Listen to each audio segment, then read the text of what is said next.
8페이지의 고재종의 첫사랑이라는 작품입니다.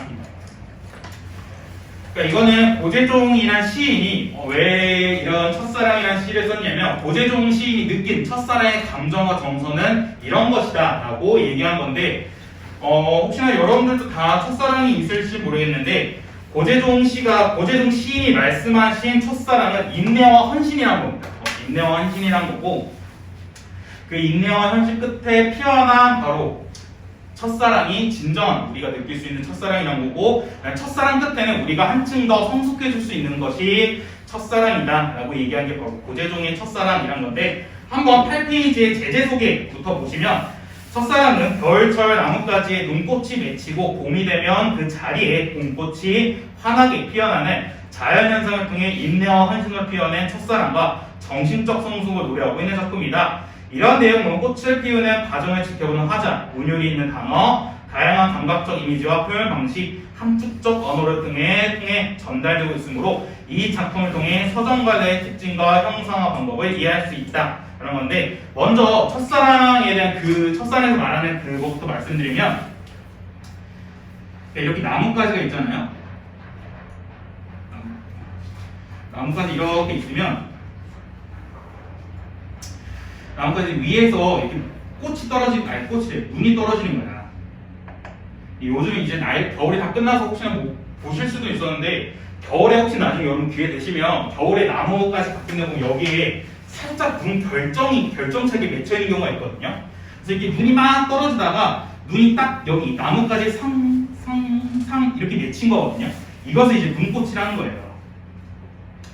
근데 눈 입장에서는 여기 나뭇가지에 이 조그만 눈이 이 가늘한 나뭇가지에 살짝 얹혀가지고 떨어지지도 않고 그다음 녹지도 않고 여기서 가만히 앉아서 눈꽃을 피우기에는 엄청난 인내와 헌신이 필요하겠죠. 한두 번 돼서 된 게 아니라 끊임없이 내리면서 겨우겨우 여기서 눈이 쌓여서 이렇게 눈꽃이 피어날 텐데 그래서 이 눈꽃을 피워내는 과정이 엄청난 인내와 헌신이 있어야 된다는 거고 그다음 이건 겨울인데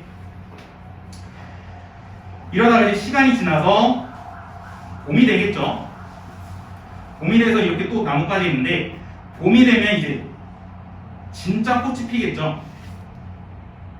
그러면 나뭇가지 입장에서는 자기 나뭇가지에 눈꽃이 피는 게 좋겠어? 아니면 진짜 꽃이 피는 게 좋겠어? 나뭇가지 입장에서는 봄이 돼서 진짜 이쁜 꽃이 피는 게 당연히 좋겠죠. 그렇기 때문에 나뭇가지 입장에서는 눈꽃보다는 꽃이 피어야 된다는 거예요. 근데 그러려면 이 눈꽃, 첫사랑이라는 게 없어져서 녹아 없어져서 이 꽃이라는 게 피어야 되기 때문에 그래서 이제 눈 입장에서는 자신에게는 정말 좋은 게 나뭇가지 눈꽃이 피는 게 정말 자신 입장에서만 좋은 첫사랑이라면 상대방을 진정한 생각해서 사랑하는 것은 이 나뭇가지 입장에서는 눈꽃이 아니라 꽃이 피어야 된다 라는 식으로 해가지고 이것이 첫사랑이다 라고 하는 거고 이렇게 첫사랑이 겪으면 나뭇가지는 눈꽃이 아닌 진정한 자신이 좋아하는 꽃이라는 사랑을 피워내는 정신적 성숙을 겪을 수 있을 거고 그렇게 나뭇가지가 꽃을 피워내서 정신적 성숙을 피워낸 모습을 보면서 눈 입장에서 좋아하겠죠. 눈 입장에서도 내가 사랑했던 나뭇가지가 이제는 눈꽃이 아니라 진짜 꽃을 피워냈구나. 꽃을 피워내니까 나뭇가지 더 이쁘네 이런 식으로 자신 역시 정신적 성숙이 될 수 있다 라고 얘기하는 게 고재종의 첫사랑이라는 작품입니다. 그래서 이 내용을 먼저 알고 한번 우리 고재종의 첫사랑이라는 작품 처음부터 쭉 보도록 할게요. 10페이지 먼저 1형부터 4형까지 천천히 읽어보시면요. 흔들리는 나뭇가지에 꽃 한 번 피우려고 눈은 얼마나 많은 도전을 멈추지 않았으랴. 싸그락싸그락 두드러 보았겠지. 남분분 춤추었겠지. 미끄러지길 수백 번 바람 한 자락 불면 휙 날아갈 사랑을 위하여 햇솜 같은 마음을 다 퍼부어준 다음에야 마침내 피어낸 저 황홀 보아라. 봄이면 가지는 그 한 번 된 자리에 세상에서 가장 아름다운 상처를 터뜨린다 라는 작품인데 한번 다시 1형부터 보시면요. 흔들리는 나뭇가지에 꽃 한 번 피우려고 눈은 얼마나 많은 도전을 멈추지 않았으랴 라는 건데 여기서 말하는 꽃이란 것은 진짜 꽃이 아니라 눈꽃이죠. 그래서 눈꽃을 한번 피우려고 이 눈이라는 존재는 얼마나 많은 도전을 멈추지 않았으랴 라고 했는데 이게 진짜 물어보는 게 아니죠. 이 화자가 우리에게 야 누는 얼마나 많은 도전을 멈추지 않았을까라고 물어보는 게 아니라 이거는 멈추지 않았다라는 서리법이죠. 강조하기 위해서 쓴 거죠 지금. 누는 많은 도전을 멈추지 않았다라는 것을 강조하기 위해서 얼마나 많은 도전을 멈추지 않았으랴 이런 식으로 서리법을 쓰고 있고요. 그 다음에 여기서 하나 더 볼 수 있는 게 도전은 누가 하죠? 도전은 사람이 하는 거죠. 그렇기 때문에 도전은 사람이 하는 것인데 마치 사람이 아닌 눈이 사람처럼 도전하고 있다면 이거는 의인법까지 볼 수 있겠죠. 다시 한번 도전이란 것은 사람이 하는 건데 눈은 사람이 아닙니다. 그래서 사람이 아닌 눈이 마치 사람처럼 도전을 한다고 얘기를 했기 때문에 이것은 사람이 아닌 것을 사람처럼 표현한 의인법이 있었다. 한번 체크하시면 좋을 것 같고요. 네, 그 다음에 2연으로 넘어가시면 싸그락싸그락 부드러워보았겠지, 남분분 춤추었겠지, 미끄러지고 미끄러지길 수백 번 하고 있는데 싸그락싸그락 같은 경우에는 지금 이게 무슨 소리냐면 의성어죠. 왜냐면 이건 진짜 두드리는 소리를 나타내는 거죠. 정말 이런 두드리는 소리가 싸그락싸그락 했기 때문에 의성어를 썼고요. 의성어 썼기 때문에 여기서 알 수 있는 게 청각적 이미지를 체크할 수 있겠죠.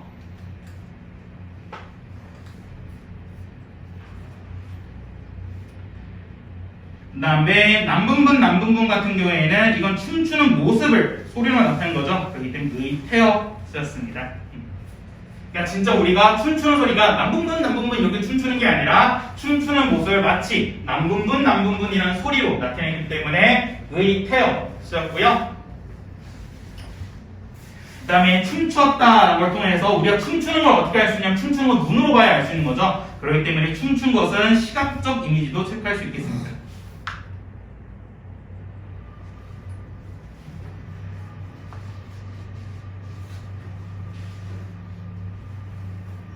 그 다음에 여기서 하나만 더 체크하면 뭐냐면 싸그락싸그락 두드러 보았겠지, 남분분 춤췄겠지 라는 식으로 뒤에 뭐뭐겠지가 반복되거든요. 뭐뭐겠지 반복을 통해서 의미가 강조되고요. 그 다음에 운율이 형성됩니다. 근데 이미 운율은 이런 의성어 의태어를 써서 운율이 형성되긴 했는데 하나 더 뭐뭐겠지라는 것을 반복해가지고 의미가 강조되고 운율까지 형성된다는 점, 이것까지 기억해 주시면 좋을 것 같습니다.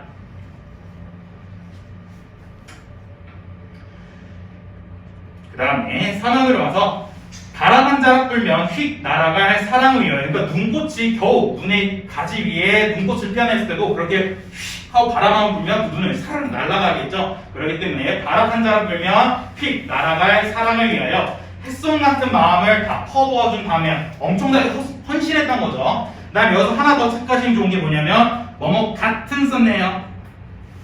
뭐뭐 같은 쓰면 지규법 사용하는 거죠. 지구법이란 것은 뭐뭐 같이, 뭐뭐처럼, 뭐뭐 듯이와 같은 연결을 사용한 건데 여기서 햇솜 같은 이라 썼기 때문에 지구법 쓴 거고, 이런 햇솜 같은 마음을 다 퍼부어줬다는 것을 통해서 이 화자는 정말 헌신했구나, 눈은 헌신했구나 라는 걸 알 수 있고요.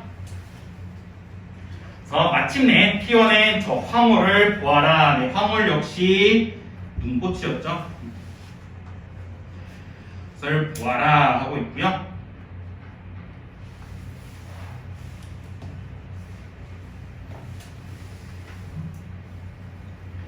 그 다음에 봄이면 가지는 그 한 번 된 자리, 한 번 된 자리라는 것은 눈꽃이 피어났던 자리거든요. 그러니까 가지 입장에서는 굳이 눈꽃이 필 필요가 없죠. 자기 입장에서 꽃이 펴야 되기 때문에 그 한 번 된 자리에 세상에서 가장 아름다운 상처를 터뜨린다는 건데 여기서 아름다운 상처란 것은 진짜 꽃이죠.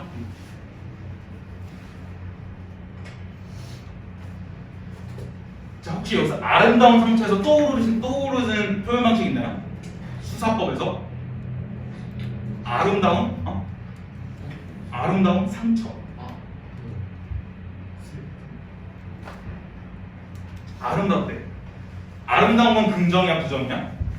긍정이죠. 상처는 부정이죠. 근데 상처가 아름답대. 부정이 긍정이래. 말이 되나요? 말이 안 되죠. 논리가 안 맞죠. 이것을 역설법이라 했었죠.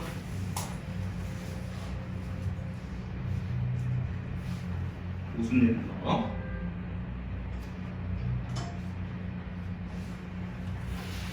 여기서 왜 가장 아름다운 상처냐면 꽃 입장에서는 눈 입장에서는 자기가 열심히 피워낸 눈꽃이 다 없어졌기 때문에 한편으로는 상처겠죠. 근데 그 눈꽃 다음에 피어난 꽃이 가지 입장에서 되게 좋은 거잖아. 그렇기 때문에 자신이 사랑하는 가지가 그 가지가 좋아하는 꽃이 피었기 때문에 한편으로는 아름답지만 그래도 내 사랑, 첫사랑인 눈꽃이 없어지고 나서 핀 꽃이기 때문에 눈 입장에서 되게 상처여서 그래서 아름다운 상처다 라는 식으로 이렇게 모순된 역설법을 사용하고 있습니다.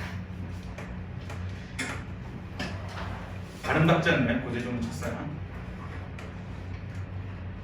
자, 그러면 여기서 한번 여러분들 1형부터 다시 4형까지 보시면서 혹시 여러분들 시상전개 방식 찾을 수 있을까요? 시상전개 방식이란 것은 시상, 감정을 어떻게 전개해 나가냐 방식이었는데 시상전개 방식에서 제가 찾는 걸 어떻게 찾냐면 달라지는 걸 찾으랬거든요. 시간이 달라지면 시간의 흐름에 따른 거, 공간이 달라지면 공간 이동에 따른 시상전개 방식이랬는데 이 고재종의 첫사랑에서는 어떤 게 달라지면서 시상을 전개하고 있는지 혹시 파악하실 수 있나요?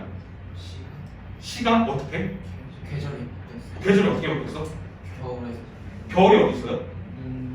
그쵸? 네, 엄청 잘 찾으신 겁니다. 이 눈이라는 게 눈이라는 게 겨울이죠. 그 다음에 또 시간이 어디냐면 맨 마지막 4형 봄이라는 시간이 달라졌죠. 이거 찾은 거 엄청 잘 찾으신 겁니다. 겨울에서 1년에서 겨울에서 4형 봄으로 시간이 바뀌었기 때문에 이 고재종의 첫사랑 같은 경우에는 시간의 흐름에 따른 시상 전개 방식을 보여주고 있습니다. 이것까지 정말 체크하셨으면 정말 여러분들 기본 개념 확실하게 잘 알고 계신 거고요. 혹시나 1형부터 4형까지 우리 의인법, 서리법, 그 다음에 반복법, 의성어, 의표하는 음성상징어, 그 다음에 청각, 시각적 이미지, 그 다음에 직유법, 그 다음에 역설법 이렇게 그 다음에 맨 마지막으로 시간의 흐름에 따른 시상 전개 방식을 했는데 혹시나 여러분들이 여기서 하나라도 조금 헷갈리시는 개념이 있으시면 그걸 꼭 체크하셔서 다시 한번 꼭 복습해 주세요. 네, 이거는 너무나도 중요한 기본 개념이 많이 나온 고재종의 첫사랑이기 때문에 꼭 기억해 두시길 바라겠습니다. 자, 그러고 나서 한번 문제를 보시면 그 다음 페이지 10페이지의 1번 문제 보시면 1번에도 이게 표현상의 특징 문제와 관련이 있거든요. 1번부터 이 작품에 대한 설명으로 적절하지 않은 걸 찾으라는데 1번 자연현상을 통해 첫사랑의 의미를 발견하고 있다. 2번 시각적 이미지를 활용했다. 3번 음성상징어를 사용하고 있다. 4번 영탄적 어조를 사용하고 있다. 5번 원경에서 근경으로 시선이 이동하고 있다 했는데 일단 이거 먼저 말씀드리면 1번의 답은 5번이거든요. 왜냐하면 우리가 시상 전개 방식 같은 경우에는 원경이란 원곳이었는데 원경에서 가까운 곳, 근경으로 시선이 이동하진 않았고 시상 전개 방식 같은 경우에는 시간의 흐름이었거든요. 네, 여러분들이 여기서 그러면 의문점을 가지셔야 되는 게 영탄적 어조는 어딨지? 라고 생각하셔야 되거든요. 영탄적 어조는 느낌표, 감탄사, 감탄형음이 뭐뭐가, 뭐뭐나, 뭐뭐구나 이런 걸 사용한 건데 여기서 이게 여러분 교과서에서만 나오는 거거든요. 여러분 교과서에서는 뭐라 말씀을 하냐면 여기 사면에 뭐뭐 보아라를 영탄적 어조로 합니다. 네, 이건 그냥 참고만 해주세요.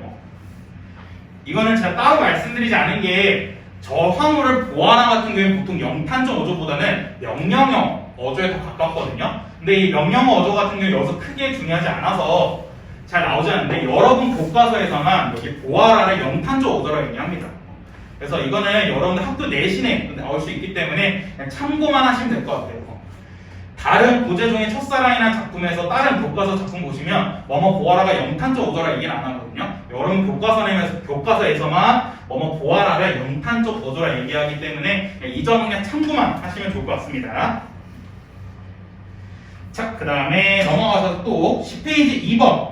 이 작품의 표현상 특징으로 적절하지 않은 걸 찾으라는데 1번에 눈을 의인화했다. 2번 순수한 마음을 구체적 대상으로 비유하였다. 3번 반어법을 사용하였다. 4번 은유의 방식을 사용하였다. 5번 역설적 표현을 사용했다라는 건데 2번의 답은 3번이었습니다. 반어법은 없었습니다. 반어법이란 건 속마음과 반대로 말하는 건 그런 건 없었고요. 1번의 의인화는 찾아볼 수 있었고 2번 선지를 여러분들 다른 말로 하면 어떻게 바꿀 수 있냐면 2번 선지는 추상적 대상의 구체화입니다. 왜냐하면 눈의 순수한 마음, 우리가 순수한 마음이란 것은 눈에 보이지도 않고 손으로 잡을 수 없는 것들이죠. 이게 추상적 대상인데 이걸 마치 구체적 대상 뭐라 했었어? 눈꽃으로 구체화시켰죠. 그렇기 때문에 2번 선지는 추상적 대상의 구체화였기 때문에 적절한 답이었고요. 그 다음에 4번에 은유의 방식은 어디 써있냐면 은유의 방식은 꽃이나 황홀 같은 게 다 눈꽃을 얘기하는 거였죠. 근데 이거는 직접어를 사용하지 않았죠. 죄송해요. 연결을 사용하지 않았죠. 뭐뭐 같이, 뭐뭐처럼, 뭐뭐 듯이 이런 걸 사용하지 않았기 때문에 이거는 조금 찾기 어려웠는데도 이번에 확실하게 3번이 반어법은 사용되지 않았기 때문에 그래서 이번의 답은 3번이었습니다.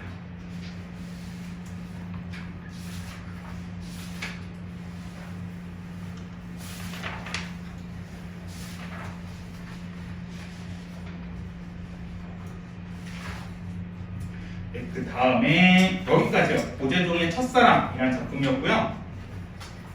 자, 그 다음에 페이지 1페이지로 다시 넘어올게요. 윤동주의 자화상이라는 작품. 윤동주의 자화상이라는 작품을 말씀드릴 텐데 일단 여기 맨 위에 여러분들 잠깐 필기하실 게 있는데 여러분들 학교 내신은 아니더라도 여러분 3월 23일에 있는 학력평가 있잖아요. 학력평가에 대비해서 여러분들 학력평가 혹은 모의고사에서 문학 문제를 어떻게 풀어야 되는지 순서를 먼저 말씀드리면요. 일단 제일 첫 번째 여기 문학 문제 풀이 순서에 대해서 말씀드릴게요. 제일 첫 번째 작가와 제목을 확인하셔야 됩니다.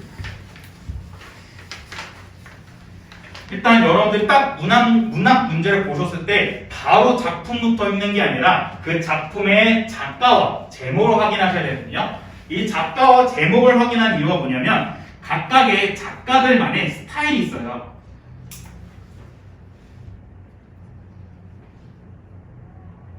이 스타일에서 힌트를 얻으셔야 됩니다. 그러니까 이게 무슨 말이냐면 여러분들 혹시 영화 좋아하시면 영화에서 혹시 여러분들 트랜스포머의 마이크 베이라는 감독 아시나요? 그 마이크 베이 감독이 이 감독이 트랜스포머 감독이 유명한데 이 사람 스타일이 뭐냐면 무조건 폭파시켜. 무조건 폭발이 있어. 무조건 불 하나 뻥 터지고 그냥 뭐 하나 폭발시키거든요. 그래서 사람들 우스갯소리로 야 마이크 베이 감독 영화 개봉했는데 야 뭐 하나 터지겠네 이러거든요. 그냥 또 대표적인 감독이 누구냐면 놀란 감독. 크리스토퍼 놀란 감독인데 이 놀란 감독이 유명한 게 뭐야? 이 사람은 CG를 안 쓴다죠.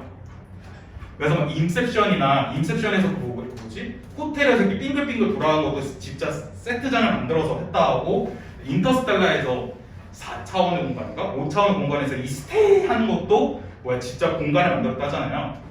그래서 놀란 감독이 CG를 안 써서 사람들이 우스갯소리를 뭐라 해. 최근이 아니죠. 곧 제가 알기로는 올해인가? 내년에 개봉하는 오펜하이머이란 영화. 오펜하이머가 핵폭탄을 만든 사람인데 사람들이 뭐라 했어? 그 놀란 감독이 오펜하이머라는 영화를 만든다 했을 때 야 시바야 놀란 감독이 쉬지 않으니까 진짜 핵 터트리는 거 아니야? 이러면서 우스갯소리 이런 말 했었거든요. 그렇기 때문에 각각의 영화 감독들마다 스타일이 있어요. 그 스타일을 알고 있으면 우리가 그 영화를 보기 전에 놀란 감독은 CG를 안 쓴대. 그러면 이번에 놀란 감독이 개봉하는 영화 같은 경우에는 CG가 없을 수도 있겠네. 와, 야, 이 영화에서 CG가 없으면 진짜 대박이겠다 하면서 기대하거나 조금 감상에 도움이 되겠죠. 그것처럼 문학도 똑같습니다. 문학도 작가들만의 스타일이 확실히 있거든요. 그 스타일에서 힌트를 얻으시는 게 제일 중요하고요. 그 다음 두 번째로는 어떻게 하시냐면 문제를 확인하셔야 되고요. 문제는 표현 방식과 관련된 문제를 확인하시고 두 번째 보기를 확인하셔야 됩니다. 네, 문학문제 풀이 순서에서 1번 작가와 제목 확인하면서 작가의 스타일에 힌트를 넣으셔야 되는데 근데 이게 작가만의 확고한 스타일을 갖고 있는 경우는 좀 드물거든요. 대표적인 작가 누구냐면 백석, 윤동주, 그 다음에 이육사 같은 시인 혹은 정지용 같은 시인들은 자기만의 스타일을 확고해요. 근데 다른 시인들은 그렇게 스타일을 확고하지 않거든요. 그래서 여러분들이 1번에서 힌트를 얻을 수 없을 수 있는데 2번에서 무조건 힌트를 얻을 수 있는 게 어디냐면 바로 이 보기입니다. 여러분들이 어떤 일이 있더라도 여러분들이 문학 문제를 푸실 때는 꼭 보기를 확인하셔야 돼요. 왜냐하면 이 보기가 무슨 내용이냐면 보기는 문제를 출제한 사람이 작품을 해석한 내용이나 방향에 대해서 써 있습니다. 그러니까 이 보기는 그냥 주는 게 아니라 문제를 출제한 사람이 야 내가 이 문제 출제할 때 이 작품을 이런 식으로 해석했고 이런 방향으로 해석을 했거든. 그러니까 너네도 내 문제를 풀려면 이런 식으로 해석을 해 라고 힌트를 준 거거든요. 그래서 예시를 들면 뭐냐면 여러분들 혹시나 여러분들 국문과에 관심이 있으면 어떠냐면 국어국문학과 수업에 대해서 가끔씩 질문하시거나 궁금하신 점 있는데 국어국문학과 수업이 어떠냐면 진짜 현대시 작품 있잖아요. 현대시 수업 같은 경우에는 교수님이 이 칠판 위에 현대시 작품 하나 띄워요. 띄워놓고 30분 동안 감상을 해요. 아무것도 안 해요. 30분 동안 교수님이 뭘 얘기도 안 하고 그냥 시 하나 띄워놓고 야 30분 동안 한번 생각해봐 하거든요. 그럼 막 생각을 해. 여기서 이런 내용이구나 하거든요. 그러면서 한 50명이 앉아있어요. 50명 앉아있는데 교수님이 이제 한 명한테 질문합니다. 어떤 거 같아? 어떤 거 같아? 하고 지들끼리 토론해요. 그래서 만약에 어떤 A라는 작품이 있는데 이 작품이 이별과 관련된 시 작품 같습니다 하면 옆에 있는 사람이 아니 나는 사랑과 관련된 것 같은데 오히려 이별이 없고 그냥 사랑의 아름다움만 얘기하는데 하면서 서로 막 싸우거든요. 근데 어떤 정답도 없어요. 현대시 같은 경우 현대시는 정말 다양하게 해석이 가능하거든요. 그렇기 때문에 여러분들이 문학 작품을 풀 때 가장 첫 번째로 어려운 게 뭐냐면 나는 이렇게 해석 안 했는데 라는 게 나와요. 아니 난 이렇게 해석하는데 왜 여기 문제에서는 그렇게 해석한 거야? 라는 식으로 의문이 생기는데 여러분들이 그런 의문점을 해소하는 방법 중에 가장 좋은 게 바로 이 보기입니다. 보기를 읽으시면 보기에서 이 문제를 출제한 사람이 이런 식으로 해석했기 때문에 야 너는 이런 식으로 해석해서 이 작품을 읽어야 돼 라고 얘기한 거거든요. 그래서 여기서도 나와 있는 게 여기서는 이게 안 나와 있는데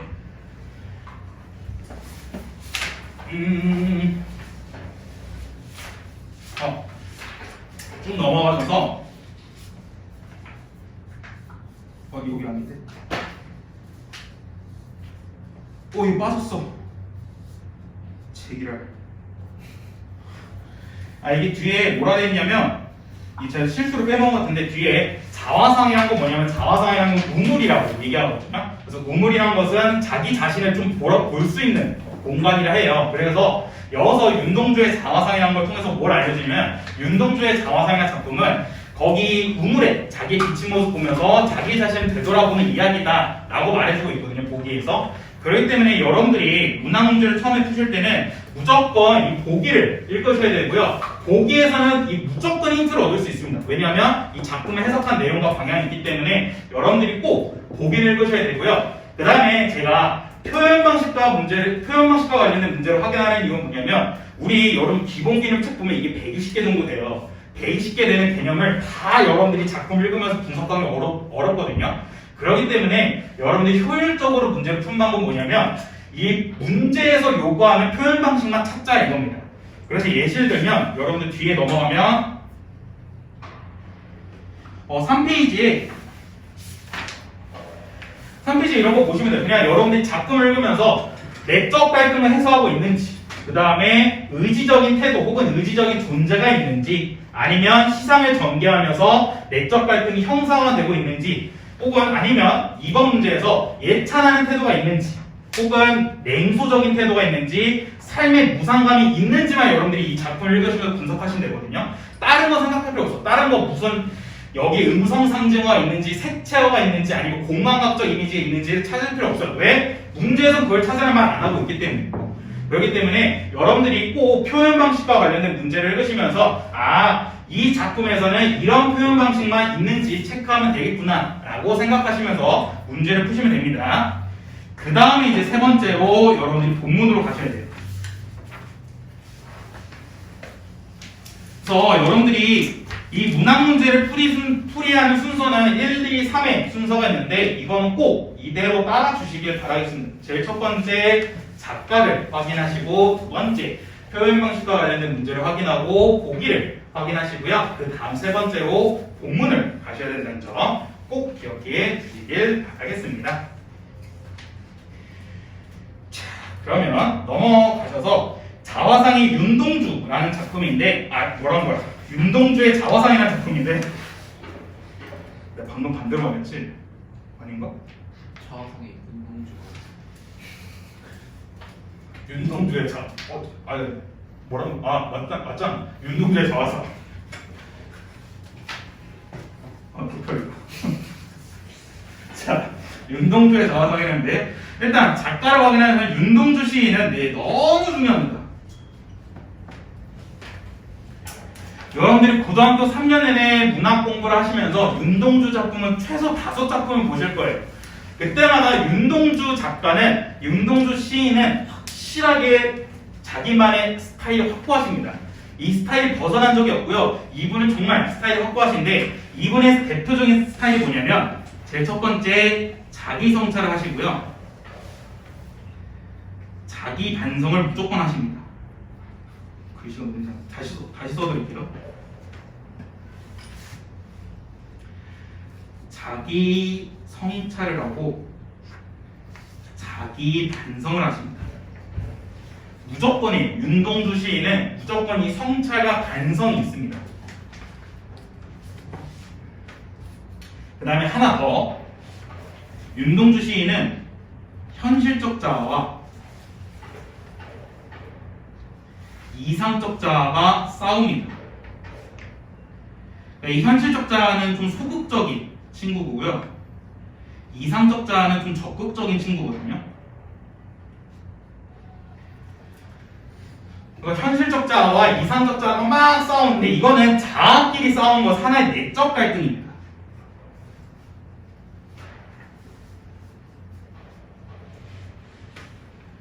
그래서 여러분들 내적 갈등에 대해서 다시 한번 설명드리면, 위에 내적 갈등에 대해서 설명드릴게요.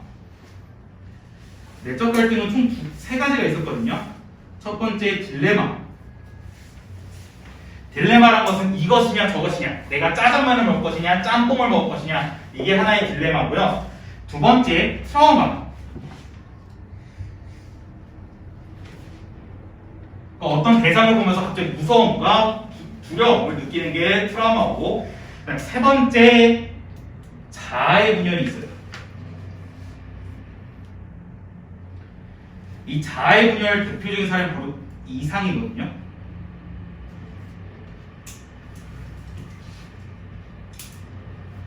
그냥 자아의 분열이 뭐냐면 이중자아라 생각하면 돼요.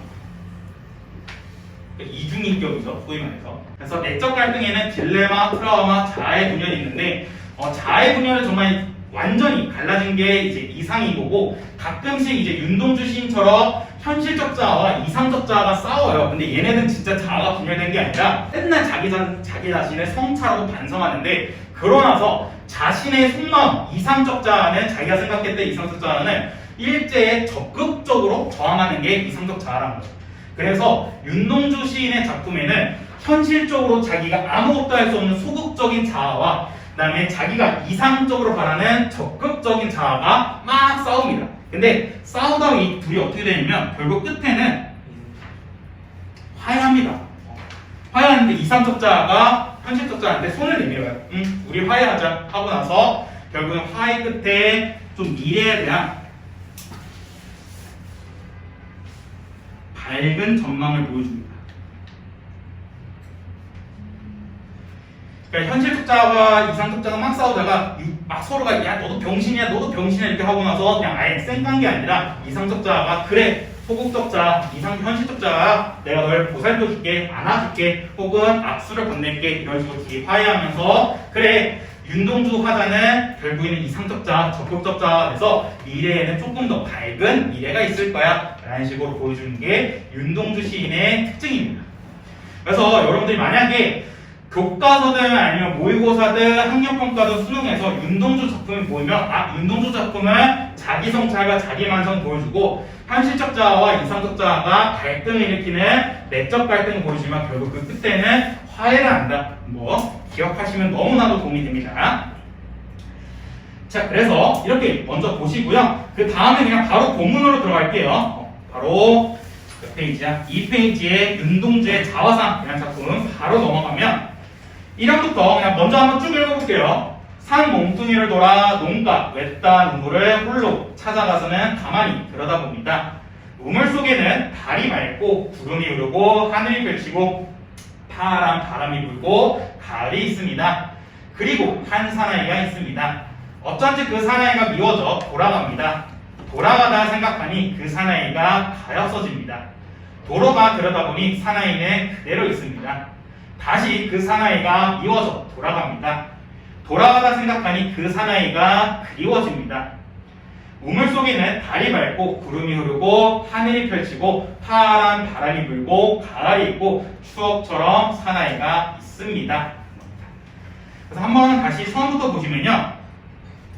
산문통을 돌아 농가 외딴 우물을 홀로 찾아가서는 가만히 들여다봤던 건데 이 우물이란 것은 밑에 써있듯이 자기 성찰을 할 수 있는 공간입니다. 왜냐면 우물이 너무 밝으니 이게 투명하니까 자기 얼굴 비친 거거든요. 비춰서 이제 자기 자신을 볼 수 있는 자기 성찰할 수 있는 게 바로 우물이고 자기 성찰할 수 있다는 거니까 당연히 윤동주 시인 화자 입장에서는 우물이 긍정적인 거겠죠.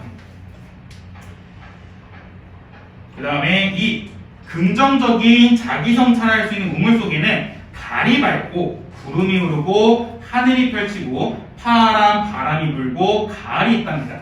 다 아름다운 자연이 있죠. 여기 밑에 뜻이 아름다운 자연이 있는 거고 여기서 열거법을 사용했죠. 왜냐하면 달, 구름, 하늘, 바람, 가을 얘네 다 유사한 속성 아름다운 자연이란 유사한 속성을 가지고 있고 3개 이상 썼기 때문에 열거법 썼다는 거. 그 다음에 파란 바람에서 시적 고용 체크할 수 있고요. 원래 파란으로 써야 되는데 정말 파랗다는 것을 강조하기 위해서 파란을 썼고 그 다음에 여러분 파랗다는 것은 우리가 눈으로 알 수 있죠. 눈으로 알 수 있기 때문에 시각적 이미지 체크하시면 좋을 것 같고 그 다음에 직접적으로 색깔이 나왔으니까 색채어까지 체크해 주시면 정말 꼼꼼하게 잘 체크하고 있는 겁니다.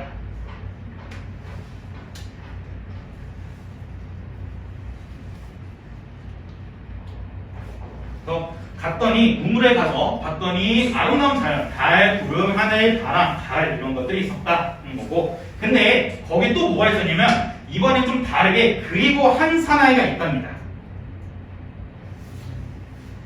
근데 중요한 게 이 사나이가 있답니다. 그러니까 미운 거니까 이 사나이 같은 경우에는 부정적인 좀 현실적 자아겠죠.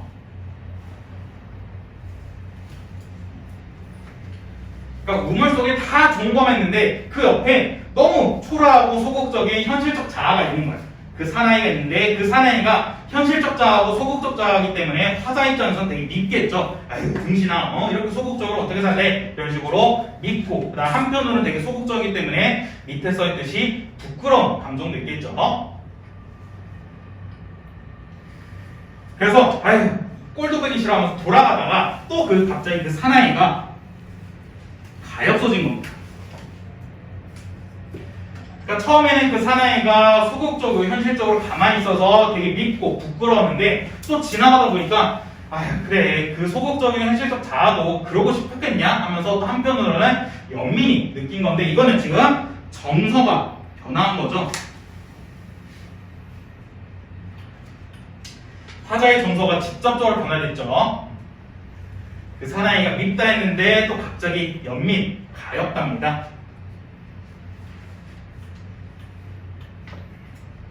그러고 나서 도로가 들어가다 보니 사나이는 또 그대로 있답니다.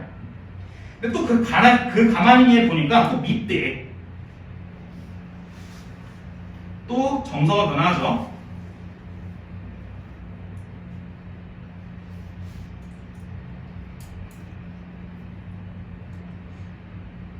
근데 또 한편으로는 그 사나이가 돌아가다 또 생각하니까 그립답니다.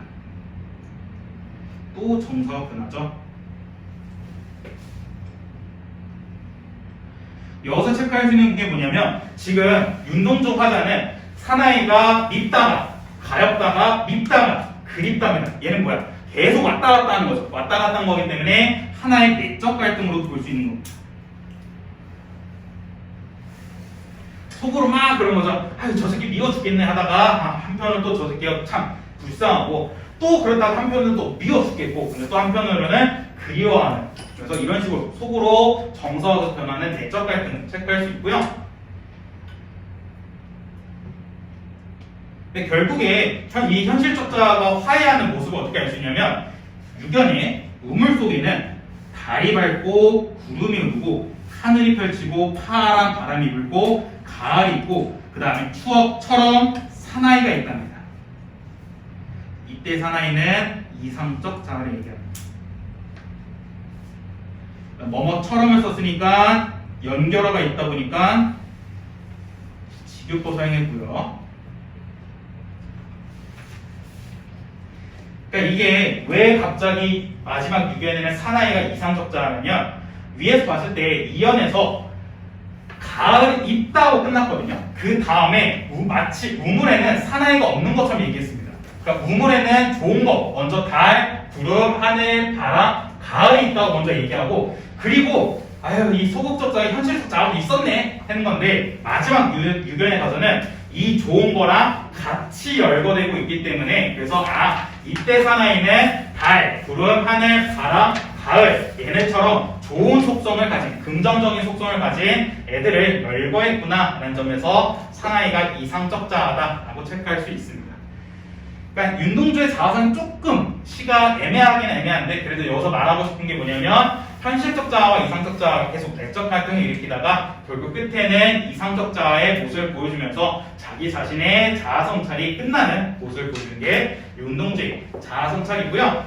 그 다음에 여기 윤동주의 자아상에서 또 중요한 게 두 점이 하나 있는데 시상 전개 방식도 있거든요. 시상 전개 방식은 아까 말씀드렸던 거 달라진 거 찾으시면 되는데 시간이 달라지거나 아니면 공간이 달라지거나 아니면 또 뭐가 있었냐면 성경구정 경치를 먼저 말하고 정서를 말한 것도 있었고요. 아니면 시의 처음 부분과 끝 부분이 유사하거나 같거나 수미상관도 있었거든요. 여기 윤동주의 자아상 같은 경우에는 수미상관의 시상전개 방식을 보여줍니다.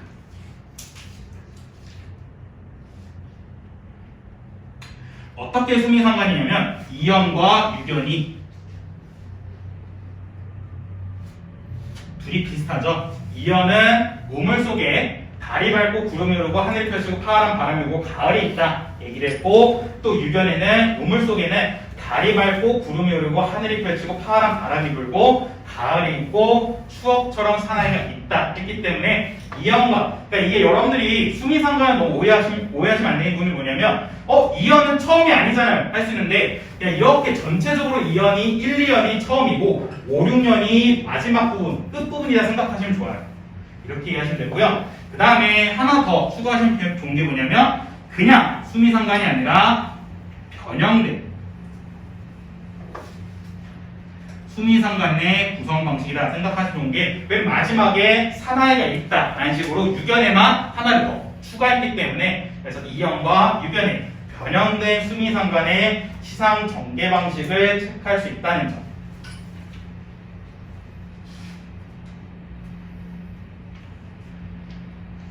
그 다음에 하나만 더 체크하면요. 운율 형성 방식인데 여기서 보시면 사나이가 있습니다. 돌아갑니다. 가엾어집니다. 있습니다. 돌아갑니다. 그리워집니다. 이런 식으로 뭐뭐 비읍니다가 반복됩니다. 이걸 통해서 의미를 강조하고 운율을 형성하죠.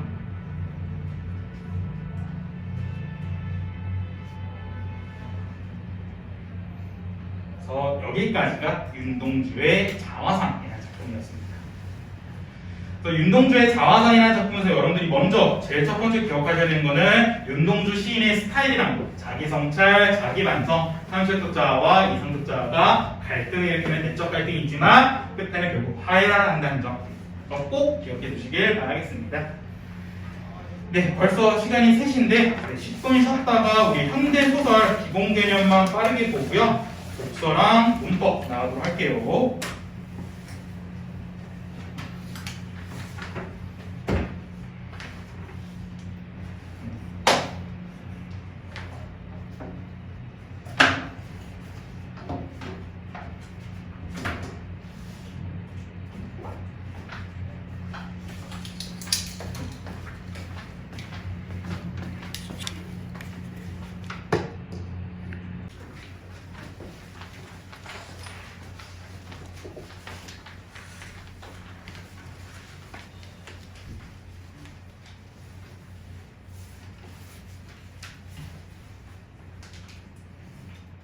아니 야구가 일본한테 엄청 틀렸네.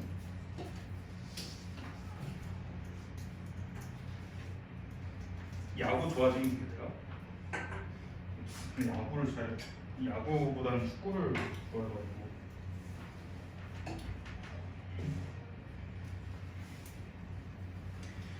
자, 한번 보겠는데. 자, 현대 소설을 왜 기본 개념을 많이 안 하냐면 현대 소설이랑 현대식 기본 개념이 많이 겹쳐요. 겹치기 때문에 그렇게 크게 볼 필요가 없었지만 그래도 현대 소설에서만 나오는 기본 개념들이 있기 때문에 그걸 오늘 간략하게 보고 넘어가도록 할게요. 그렇게 크게 어려운 내용들이 아니고 여러분들이 한 번 정도는 다 봤을 내용들이라 가지고 천천히 한번 쭉 나가도록 할 텐데 일단 제일 첫 번째 시처럼 먼저 소설이라는 걸 왜 쓰냐라는 건데 소설이라는 것은 작가가 말하고자 한 바가 있습니다. 이 말하고자 한 바를 그냥 전달하는 게 아니라 인물과 갈등을 통해 전달하는 게 바로 소설이라는 작품입니다. 그래서 이거를 좀 여러분들이 이해하시기 위해서 어떤 예시를 들 수 있냐면 여러분 인터스텔라라는 영화 아시죠? 아까 제가 말씀드린 놀란 감독. 그러면 인터스텔라의 주제가 뭐야? 인터스텔라 언제 개봉했지? 18년? 19년? 이거 어쩔 수 없이 이건 스포를 해야 될 수밖에 없는데 인터스텔라에서 막 그러죠. 인터스텔라에서 그 머피라는 딸이 있는데 머피라는 딸내미가 중력 때문에 어떤 나사의 비밀 기지를 찾아내잖아요. 근데 하필이면 머피 아버지가 그 나사의 우주비행사였다가 은퇴를 해야 되나? 나사가 해체되면서 이제 직장을 잃었었는데 일단 그 인터스텔라의 세계관이 첫 번째 그거죠. 지구가 이런 미세먼지 때문에 멸망하고 있었던 거죠. 왜냐하면 농작물들이 자랄 수 없으니까 농작물들이 자랄 수 없다 보니까 그 농작물이 없어지고 농작물을 먹고 자라는 소, 돼지 이런 애들이 자랄 수가 없어서 그렇기 때문에 인간 역시 먹을 게 없어져서 그래서 지구가 멸망하고 있는 거여서 인터스텔라 세계관에서 그 최고의 직업이 뭐야? 농부죠. 농부인데 그러다가 이제 머피랑 그 머피 아버지가 나사의 비밀 기지를 갔다가 이제 알게 되죠. 그 나사의 국장이라 해야 되나? 어떤 박사가 사실 우리 지구를 옮길 생각하고 있는데 어떤 웜홀을 찾게 됐다. 근데 웜홀을 우리가 만든 게 아니라 어떤 또 미지의 존재들이 웜홀을 만들어갔는데 그 웜홀을 타고 다른 그 태양계 그쪽으로 간 은하계라 해야 되나? 그걸 갔더니 지구와 살 수 있는 약 12개인가? 그 정도의 조건들이 있는데 그 중에서 2개인가? 3개만 살 수 있는 데였고 그래서 여기를 이제 가는 우주비행을 해야 되는데 그 나사의 지금 우주비행사들은 다 한 번도 우주선을 타본 적 없는 초짜들이어가지고 우주선을 올라가다가 터질 수도 있기 때문에 되게 걱정이 많았는데 그 타이밍에 좀 짬이 있었던 머피 아버지가 딱 등장한 거죠. 그래서 머피 아버지한테 부탁을 하죠. 하는데 머피 아버지가 싫다. 지금 내가 떠나게 되면 딸내미 머피랑 계속 떨어져 지내야 되는데 그럴 순 없다 했는데 그 박사가 뭐라 설득해. 너 이거 안 가면 네 딸내미가 지구에서 사는 마지막 세대일 수 있다 하니까 그 말에 아 그래 우리 딸을 위해서라도 가자 라는 생각으로 떠나게 됐는데 알고 보니까 그게 다 거짓말이었죠. 지구에 있는 사람들 데려갈 수 없었고 거기 이제 우주선에 있는 뭐라 해야 돼요? 인간을 씨앗이라 할 수는 없잖아. 종자도 이상한데? 점자도 이상한데? 하여튼 태아? 그것도 이상해. 하여튼 걔네들을 거기서 이제 하여튼 이주하는 글을 해야 되는데 그게 하려면 이제 중력의 방정식을 풀어야 되는데 그걸 못 푸는 거였죠. 못 푸는 거여서 풀 수는 없었고 어쩔 수 없이 거짓말 치고 갔는데 그러다 막 갈등을 일으켜서 그래서 어떤 물 행성에 갔더니 거기 물 행성에서 뭐 중력이 달라가지고 거기서 1시간이 지구에서 6년 내가 막 알고 봤더니 2시간 지났더니 12년, 뭐 20년, 30년 지났다 하고 그러다가 시간이 없어서 A 행성이냐 B 행성이냐 가냐 싸우고 있는데 A 행성은 무슨 닥터 만이라는 만 박사가 이 모든 프로젝트를 계획한 사람이었는데 그 사람이 여기 살 수 있다고 신호를 보내고 있고 B 행성도 보내고 있는데 A 행성과 B 행성 데이터만 보면 A 행성 만 박사가 살고 있는 것이 훨씬 좋았죠. 근데 거기 있는 NSA 여자애가 뭐라 해? 머피 아버지한테 무조건 B 행성을 가자지. 근데 왜 가자 했더니 알고 보니까 B 행성에 있었던 사람이 NSA의 남자친구여가지고 머피 아버지가 물어보죠. 너 왜 거기에 가려는 거야? 했더니 너 남자친구 때문이지? 그래요. 솔직하게 내가 남자친구 때문에 거기 가고 싶어요. 했더니 그건 안 된다 해가지고 그래서 A 행성 갔더니 결국에 A 행성 다 거짓말이었죠. 근데 결국 결말은 어떻게 돼? B 행성이 옳은 선택지였죠. 이게 인터스텔라의 이야기거든요. 여기서 인터스텔라의 주제가 뭘까? 놀란 감독이 무엇을 전달하고자 말하고자 하는 거가 뭐길래 머피 아버지니 앤앤서인이 만박산이라는 인물을 등장시켜서 거기서의 뭐 박사와의 갈등 여러 우주비행사의 갈등을 통해서 뭘 전달하고자 하는 거죠? 그건 3차원, 4차원, 5차원 얘기는 아니고 그 얘기는 한데 놀란 감독이 전달하고자 하는 게 무엇이냐 이런 거거든요. 인터스텔라의 주제는 사랑이에요. 그러니까 차원을 넘을 수 있는 건 사랑뿐이라는 거지. 차원을 넘는 3차원, 4차원, 5차원, 6차원 넘을 수 있는 거는 사랑만 가능하다는 거거든요. 그래서 뭐라 해? 그 머피 아버지 5차원에 가서 남긴 메시지가 뭐야? 스테이잖아. 근데 스테이가 왜 스테이라 해?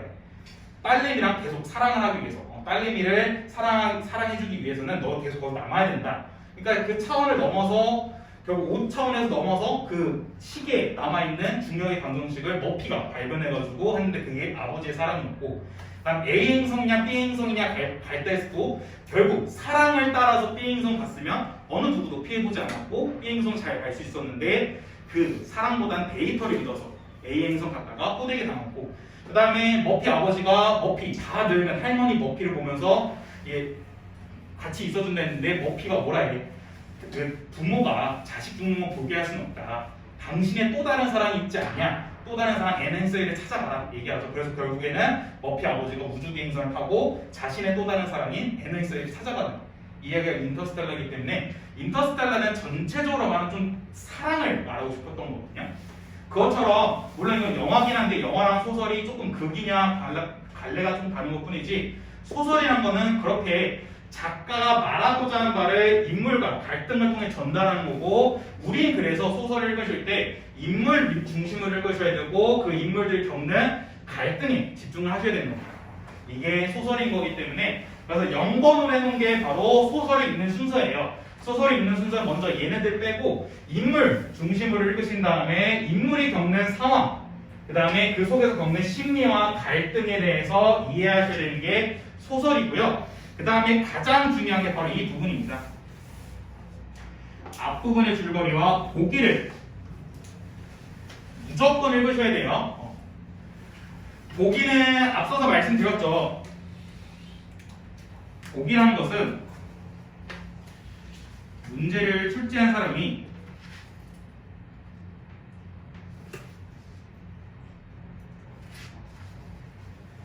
작품을 해석한 내용이거든요. 내용이나 방향에 대해서 얘기하고 있기 때문에 보기를 꼭 읽으셔야 되고요. 무엇보다 정말 소설은 무조건 보기를 읽으셔야 됩니다.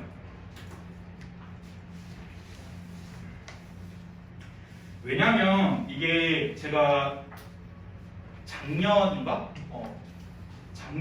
올해 초에 입시 설명회 할 때 예시를 든 게 있거든요. 여러분들 아마 6월 모평이었던 것 같은데 6월 고3 모의고사에서 그 크리스마스 캐롤이라는 작품이 있었어요. 이 크리스마스 캐롤이라는 작품이 무슨 내용이냐면 주인공이 있어요.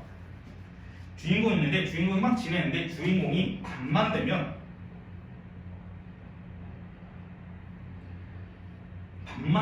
겨드랑이가 미친 듯이 간지러. 겨드랑이 미친 듯이 간지러. 그래서 밤에 미친 듯이 겨드랑이 긁거든요. 근데 아침에 되면 겨드랑이가 안 간지러.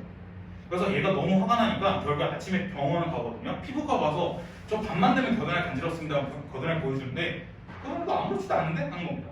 근데 이 주인공도 낮이 되면 겨드랑이 안 간지러우니까 그럼 그때만 그런가 했는데 근데 또 밤만 되니까 미친 듯이 간지러운 거예요. 근데 이때 이 주인공이 뭐라 하냐면 내 겨드랑이에 여기 겨드랑이에 파마늘이 자란다 해. 막 겨드랑이 간지럽다 안 하고 내 겨드랑이에 파마늘이 자라고 있어 이런 식으로 얘기하거든요. 근데 이 파마늘이 뭔지는 설명 안 해줘요. 뭔지 안 해주다가 이 사람이 밤에 미친 듯이 간지러운데 이 사람이 이제 집이 이렇게 있으면 집 앞에 마당이 있거든요. 그러니까 이 사람이 밤에 미친 듯이 집에서 막 겨드랑이 긁다가 도저히 안 되겠다 해서 잠깐 마당에 나간 거예요. 마당 나갔더니 거짓말처럼 겨드랑이 안 간지러. 그래서 뭐야? 마당에 나오면 안 간지러운 거였네? 하고 그 사람이 이제 밤에 겨드랑이 간지러울 때마다 맨날 마당에 갔거든요. 근데 이게 한 일주일 지나니까 마당에 있어도 미친 듯이 간지러. 그러니까 이 사람이 어떻게 하냐면 여기 대문이 있으면 대문 밖을 나갑니다. 대문 밖에 나갔더니 대문 밖에 나가기만 해도 안 간지러운 거예요. 그래서 그래 이제 몰래 대문 밖에 나가야겠다 했는데 또 일주일 뒤에 간지러워서 대문 나갔더니 대문에서 간지러운 거예요. 그러니까 이 사람이 어떡하지? 하다가 이 사람이 어떡하지? 더 나가면 안 되는데 하는 이유가 뭐냐면 이때는 야간 통행 금지가 있었거든요. 그러니까 야간 통행 금지 때문에 이 사람이 집 밖으로 어디 나가면 안 되는 거예요. 그러니까 이 사람이 근데 너무 미친 듯이 간지러니까 몰라 씨발 걸리든 말든 난 지금 겨드랑이 간지러운 게 문제라서 결국 집에서 점차 멀리 나가는데 집에서 멀리 나가면 나갈수록 안 간지러운 거예요. 근데 야간 통행 금지를 이제 그 검사하는 좀 감시하는 경찰들이 있겠죠. 그래서 경찰들 몰래 쓰레기 봉투에도 숨어 있고 막 전봇대 밑에 숨어 있고 막 이러거든요. 이게 크리스마스 캐롤이에요. 무슨 내용 같아요? 이게 뭘 전달하고자 하는 것 같아요? 이게 고3 애들이 이때 당시에 크리스마스 캐롤에서 이 파마늘 때문에 미쳤다고 하거든요. 그러니까 파마늘이 뭔데? 라는 것도 파마늘이 얘기 나누고 이게 파 플러스 마늘이라는 단어인데 파마늘이라는 단어는 국어 사전에도 없거든요. 그러니까 이게 과연 무슨 내용이냐? 근데 이게 무슨 내용인지 어디서 말해주냐면 보기에서 설명을 해줘요. 보기에서 뭐라 하냐면 이거는 국제정보인데 자유에 대한 열망이라는 거예요.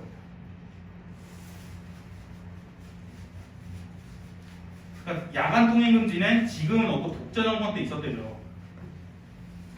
그러니까 이 주인공이 자유에 대한 열망을 이 파마늘이라 얘기한 거예요. 그래서 이 사람이 독재정권에 벗어난 행동, 그러니까 야간 통행 금지를 죄송해요. 야간 통행 금지를 지키지 않는 행위가 어찌 보면 독재 정권에 대항하는 행동이잖아요. 그러니까 독재 정권에 대항하면 대항할수록 자신이 자유를 느끼고 자유를 느낄 때마다 여기 파마들이 안 자란다는 거예요. 그리고 자기가 자유를 느끼고 싶을 때마다 파마들이 막 미친 듯이 간지럽게 해서 그때마다 독재 정권에 저항하면 그때는 자유를 느끼기 때문에 이제는 여기 거들이 안 간지럽다라는 내용이거든요. 이게 크리스마스 캐롤이었는데 이게 이 내용만 보면 절대 알 수 없는데 여기에 27번인가 28번에 보기에 이렇게 설명되어 있어요. 이거는 독재 정권에 관련된 얘기고 이 파마늘이라는 것은 자유에 대한 열망이다 라고 얘기를 해주거든요. 그렇기 때문에 여러분들이 제가 아까 말씀드린 보기는 무조건 읽으셔야 됩니다. 보기를 안 읽고 넘어가시면 물론 안 읽고 넘어가셔도 이해할 수 있는데 조금 많이 어려울 수 있거든요. 그렇기 때문에 꼭 보기를 읽으셔야 되고 그 다음에 여러분들이 실수하는 것 중에 제일 많은 게 뭐냐면 앞부분의 줄거리 그냥 넘어가는 경우가 많아요. 근데 앞부분의 줄거리 절대 넘어가면 안 돼요. 앞부분의 줄거리는 작품 속의 인물에 대한 설명과 여러 가지 요약이 있거든요. 그렇기 때문에 여러분들 꼭 앞부분의 줄거리를 읽고 그 다음에 혹은 보기가 있으면 보기 읽고 아, 이 작품은 이런 내용이구나 하고 먼저 이해하신 다음에 그 속에 있는 인물과 상황과 심리에 대해서 먼저 파악하시는 게 소설에 있는 방법이고요. 그래서 소설의 3요소로는 이렇게 세 가지가 있습니다. 주제, 구성, 서술 방법. 주제란 것은 말하고자 하는 바, 구성은 인물, 사건, 배경, 서술 방법이란 거는 서술 특징 이런 것들인데 그냥 이거는 참고만 하시면 되고요. 그 다음에 2번 시점이라는 게 있는데 여러분들 은근 시점 많이 헷갈리시죠? 1인칭 주인공, 1인칭 관찰자, 3인칭 관찰자, 전지적 작가 이렇게 네 가지 시점이 있는데 이거는 일단 여러분들 제일 간단하게 여기까지 1인칭 주인공 시점이랑 1인칭 관찰자 시점은 1인칭 대명사가 있는 거예요. 1인칭 대명사 나가 있는 겁니다. 그 다음에 3인칭 관찰자 시점이랑 전지적 작가 시점은 1인칭이 없는 거예요. 이걸로 이해하시면 돼요. 그러니까 1인칭 나가 있냐 없냐에 따라서 1인칭이냐 3인칭이냐 라는 거고요. 1인칭 대명사 나가 있으면 1인칭 주인공 시점 혹은 1인칭 관찰자 시점이고요. 만약 1인칭 나가 없으면 3인칭 관찰자 시점이나 전지적 작가 시점이 있는 겁니다. 그래서 이걸 먼저 파악하시면 돼요. 그 다음에 그러면 1인칭 중에서도 어떤 게 주인공이고 어떤 게 관찰자 시점이냐는 건데 그 속마음을 좀 적극적으로 다 말한다면 주인공 시점, 속마음을 말 안 한다면 관찰자 시점 이렇게 이해하시면 됩니다. 그래서 제일 첫 번째 3번 주인공 시점이란 것은 나라는 인물이 주인공 등장해서 자기 속마음을 다 얘기해요.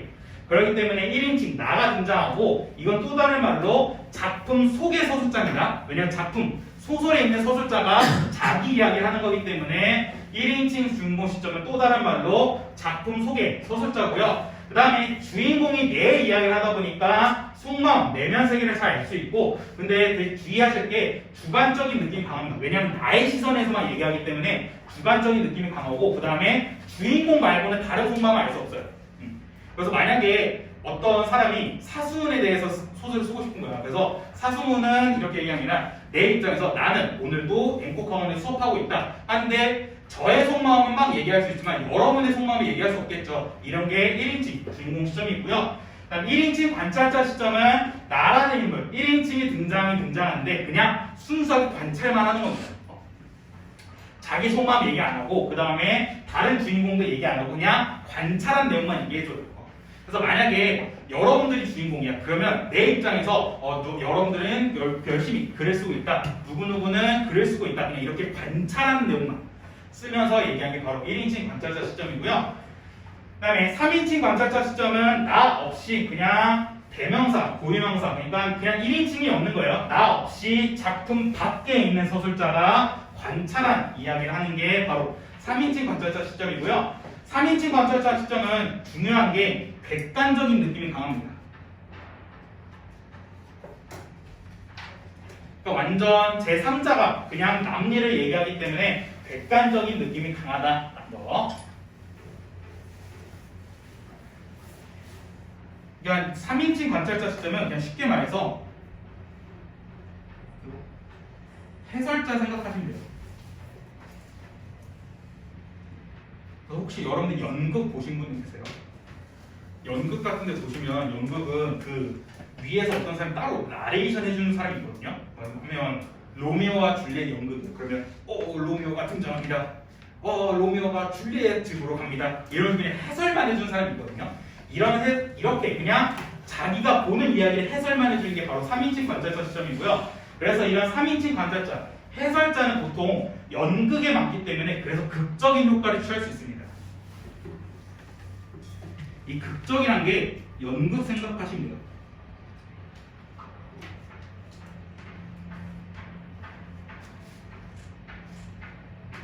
그래서 연극에서는 어떤 해설자가 줄리엣이 등장합니다. 로미오가 등장합니다. 로미오가 줄리엣 집으로 찾아갑니다. 이런 식으로 그냥 해설만 해주는 사람이 있는데 그렇기 때문에 3인칭 관찰자 시점은 그런 해설자가 있기 때문에 극적인 효과, 연극적인 효과를 느낄 수 있다는 거.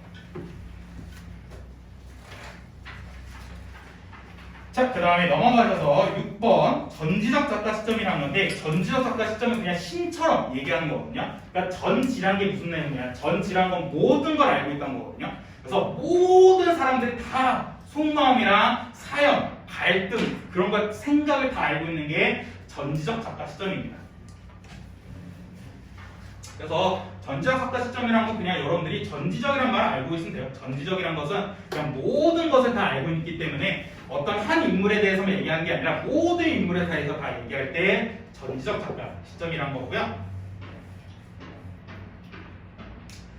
그 다음에 뭐 거리가 있는데 심리적 거리라는 것은 그렇게 크게 많이 나오지는 않고요. 1인칭 주인공 시점과 전지적 작가 시점은 서술자, 말하는 사람이거든요. 말하는 사람과 가깝기 때문에 거리가 가깝다. 1인칭 관찰자 시점이랑 3인칭은 그냥 관찰만 하기 때문에 서술자와 거리가 멀다. 이렇게만 이해하시면 되고요.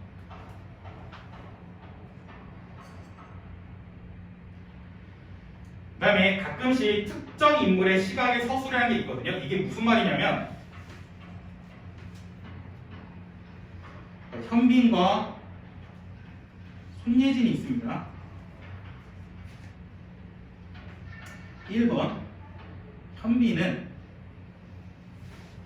손예진을 사랑한다. 있고 2번 현빈은 아내를 사랑합니다. 현빈 씨와 손예진 씨가 진짜 결혼해서 서로 남편과 아내인데 현빈은 손예진을 사랑한다와 현빈은 아내를 사랑한다 둘 다 같은 말이거든요. 근데 같은 말인데 주의하시기 뭐냐면 2번에 현빈은 아내를 사랑한다 같은 경우에는 이때 아내는 누구 아내야? 현빈의 아내죠. 그렇기 때문에 현빈은 아내를 사랑하는 것은 현빈의 시각에서 얘기한 거죠. 현빈의 시각에서 현빈의 아내는 손예진이기 때문에 그래서 현빈은 손예진을 사랑한다가 아니라 현빈의 시각에서 바라본다면 현빈은 아내를 사랑한다. 이게 말이 되는 거죠. 그렇기 때문에 이렇게 특정 인물의 시각에서 바라보는 것을 특정 인물의 시각의 서술이라고 합니다. 그래서 이런 거는 여러분들 거기 안에 단어를 조금 조심하시면 돼요.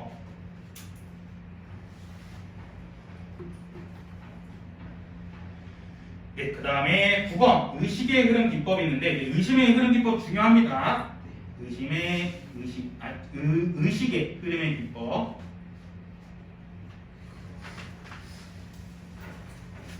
네, 의식의 흐름 기법은 그냥 소위 말해서 생각나는 대로 말하는 거예요. 의식의 흐름 기법이란 것은 그냥 생각나는 대로 그러니까 자기가 막 그냥 인과성이 없습니다. 뭘 얘기해야 되는 게 아니라 그냥 머리에 떠오르는 거 갑자기 나 햄버거 먹고 싶다. 나 갑자기 나 지금 집에 가고 싶다. 이런 식으로 막 이야기하는 게 바로 의식의 흐름 기법이고요. 이렇게 의식의 흐름 기법 쓰면 뭐가 좋냐면 생각나는 대로 말하기 때문에 인물의 속마음, 내면 인식을 효과적으로 파악할 수 있습니다. 가리는 거 없이 자기의 속마음, 그러니까 떠오르는 대로 막 얘기하기 때문에 그래서 의식의 흐름 기법은 인물의 속마음, 내면 인식을 효과적으로 파악할 수 있다는 거. 그래서 의식의 흐름 기법의 대표적인 작품이 뭐냐면 소설가 구보씨의 1일입니다.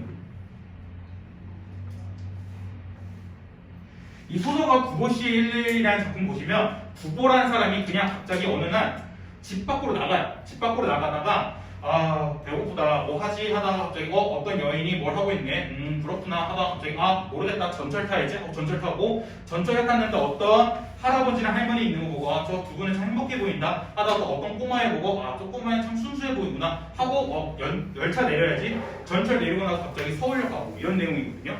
그렇기 때문에 어떠한 연관성이 없는데 대신에 그냥 소설가 구보라는 사람이 보는 대로 다 얘기해서 자기의 속마음을 잘 보여주는 게 바로 의식의 흐름 기법이다라는 거. 자, 그 다음에 넘어가셔서 3페이지. 근데 이거 한 번씩 다 열어보셨던 겁니다. 순행적 구성과 역순행적 구성. 시간 순서 들어가면 순행적 구성이고요. 그 다음에 시간 역선 바뀌면 역순행적 구성인데 이거는 우리 나중에 다음 주에 고전 작품 설명드릴 때 말씀드릴 텐데 고전 소설은 무조건 순행적 구성입니다.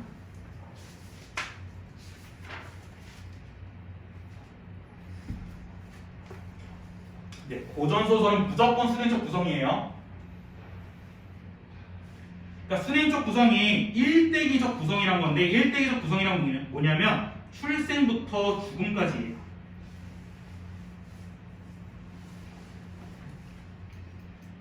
그래서 고전 소설은 절대 역순행적 구성이 없어요.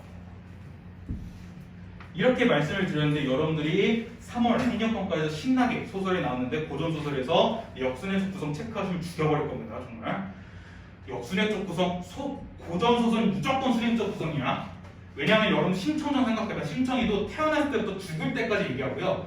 홍길동전도 홍길동이 태어나서 죽을 때까지 얘기 그냥 순서대로 하거든요. 갑자기 이야기가 왔다 갔다 하는 경우는 없어요.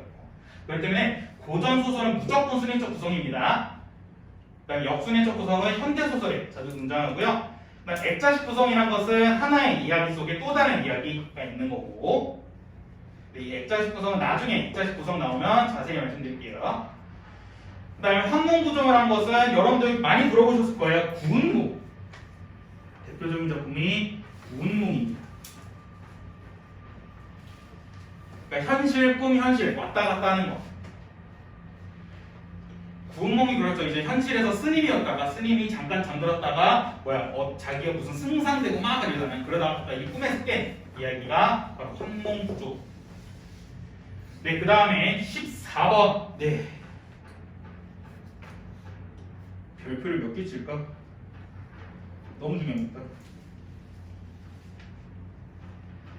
네, 빈번한 장면의 전환을 통해 긴박한 분위기를 조성하고 있다. 긴박한 분위기 말고 뭐 긴장감을 조성하고 있던 거예요. 빈번한 장면의 전환을 통해 긴장감, 긴박한 분위기를 조성하고 있다는 것은 무조건 옳지 않습니다.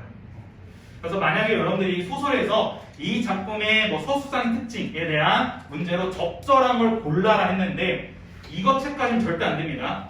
적절하지 않은 걸 체크하라는데 만약 선지에 이게 있다? 완전 땡큐다고 생각하고 이거 체크하시면 돼요.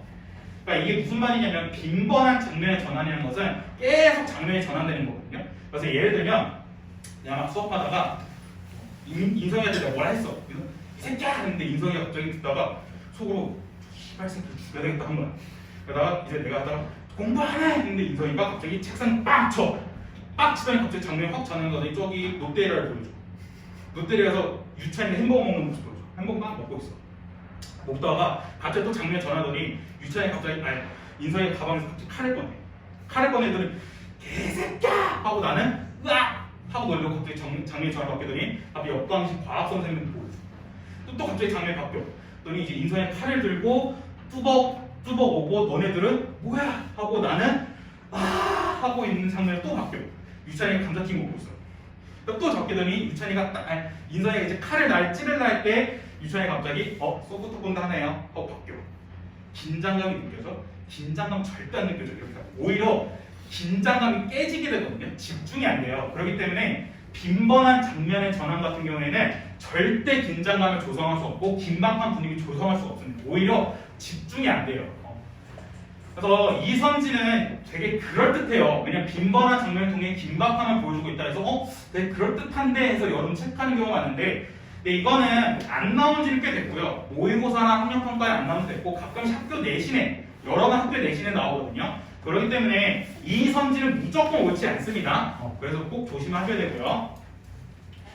자, 그 다음에 넘어가셔서 4페이지. 그냥 배경입니다. 현대소설에 나오는 배경인데, 네, 이거는 맨 마지막 19번의 배경만 보시면 될 것 같아요. 그냥 현대소설의 배경, 이런 건데, 만약에 개화기의 배경이다 하면, 이게 다 주제입니다. 개화기 시대에 지어졌던 소설은 신교육, 계몽, 개화에 대해서 보여주고요. 일제강점기 때 지어진 소설은 민족의 순환과 고통 혹은 일제에 대한 저항에 대한 주제를 보여주고 8.15 해방, 광복에 대해서 쓴 소설은 해방 이후 혼란한 사회를 보여주고 한국전쟁 같은 경우에는 전쟁의 참혹함과 이념의 갈등 혹은 이데올로기 이런 걸 보여주고요. 산업화 시대 같은 경우에는 인간 소외 혹은 자본가와 노동자가 싸우는 거, 농촌은 되게 향토적인 거, 땅 토지는 민중, 그 다음에 도시, 아파트 같은 경우에는 인간관계가 단절된 주제를 보여준다는 거. 혹시나 여러분들 이거는 그냥 참고만 하시라는 겁니다. 소설에 있는데 이때 소설의 배경이 만약에 한국전쟁이네. 한국전쟁이면 한국전쟁에 대한 이 소설은 이데올로기, 이념의 갈등에 대해서 보여주거나 전쟁의 참혹함에 대해서 보여주겠구나 라고 이해하시면 됩니다. 자, 그 다음에 넘어가셔서 5페이지 내적 갈등과 내적 갈등이 있는데 이건 갈등에 대해서 그냥 참고만 하세요. 왜냐면 아까 인물과 갈등을 통해서 작가가 자기가 말하고 싶은 말 전달한다 해가지고 써드린 건데 외적 갈등이란 것은 인물과 인물이 싸우는 거 혹은 인물과 상황이 싸우는 건데 그러니까 이건 내적 갈등을 알고 계세요. 아까 제가 내적 갈등 말씀드렸죠. 내적 갈등이란 것은 딜레마, 트라우마, 자아의 균형 이 세 가지 있다는 거 기억하시면 될 것 같고요. 자, 그 다음에 넘어가셔서 마지막 페이지죠. 6페이지. 네, 인물의 유형인데 성격 변화가 있으면 평면적 인물이 하고요. 입체적 인물은 성격 변화가 있다라는 건데 이것도 미리 말씀드리면 평면적 인물은 고전소설은 무조건 평면적 인물입니다.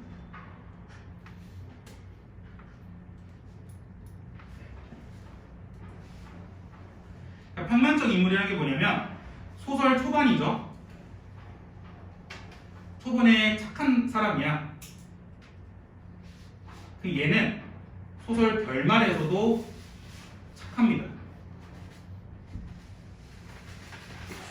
이게 성격 변화가 없다는 겁니다. 근데 입체적 인물은 성격 변화가 있기 때문에 소설 초반에 착한 사람이면 뒤에서 갑자기 나쁜 놈이 되는 이런 경우, 성격 변화가 있는 경우인데, 그러니까 이거는 그냥 여러분들 그냥 받아들이시면 되는데 혹시나 이해가 안 가시면 주사위 생각하시면 돼요. 주사위 생각하면 주사위가 입체 도형의 대표적인 거잖아요. 처음에는 우리한테 보여주기 1이라는 면이었는데 이걸 주사위를 굴리면 6이 나올 수도 있고 5도 나올 수 있거든요. 그렇기 때문에 입체적이라는 건 다각도의 모습이 있다는 거고 평면이란 건 이거 평면 하나인데 이거는 한 모습만 보여주죠. 그렇기 때문에 평면적 인물이라는 것은 성격 변화가 없다. 하나의 성격만 보여주는 거고요. 입체적 인물은 성격 변화가 있다. 그래서 고전소설은 무조건 평면적 인물입니다. 그래서 앞에서 착한 놈이면 끝까지 착한 놈입니다. 흥부전 생각하실 수 있죠. 흥부전도 처음에 착한 놈이면 갑자기 흥부전이 뒤에서 놀부한테 형님 저를 갖고 노셨죠? 그러면서 자주 죽이진 않죠. 너처럼 흥부가 착한 사람이 계속 착한 사람인 것처럼 고전소설은 무조건 평면적 인물이고요. 전형적 인물과 개성적 인물이 있는데 전형적 인물은 것은 보편적인 성격을 갖고 있던 거고요. 개성적은 그냥 성격이 뚜렷하다라는 건데 이건 잘 안 나와서 이해만 하시면 되고요. 그 다음에 인물의 유형인데 이건 그냥 주인공이냐 혹은 주인공이 아니냐라는 건데 주동적 인물은 주인공, 반동적 인물은 소위 말해서 빌런 생각하시면 됩니다. 빌런 생각하시면 되고요. 그 다음에 중요도에 따라서 주요 인물은 반드시 필요한 얘들, 주변 인물은 그냥 엑스트라 이렇게 생각하시면 되고요. 그 다음에 인물을 어떻게 소설은 제시하는 거냐인데 직접 제시하는 것은 그냥 서술자가 직접적으로 설명합니다. 이게 무슨 말이냐면 예를 들어드리면 수문이는 나쁜 놈이다 라고 얘기하는 거 그냥 수문이가 나쁜 놈이라고 바로 직접 얘기한 거죠. 근데 이거를 간접적으로 얘기하면 어떻게 할 수 있냐면 수문이는 지나가는 학생들에게 띵을 뜯는다.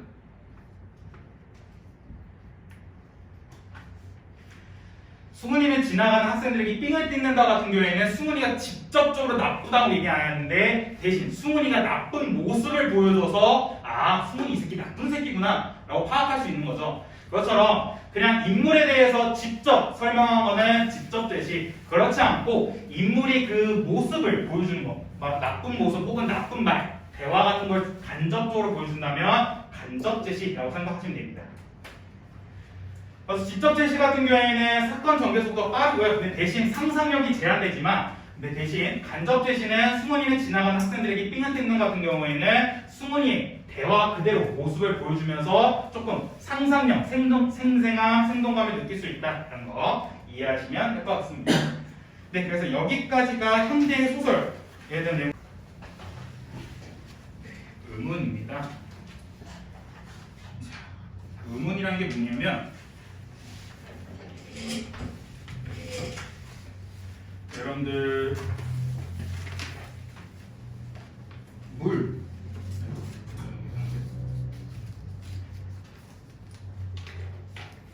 물이라는 단어와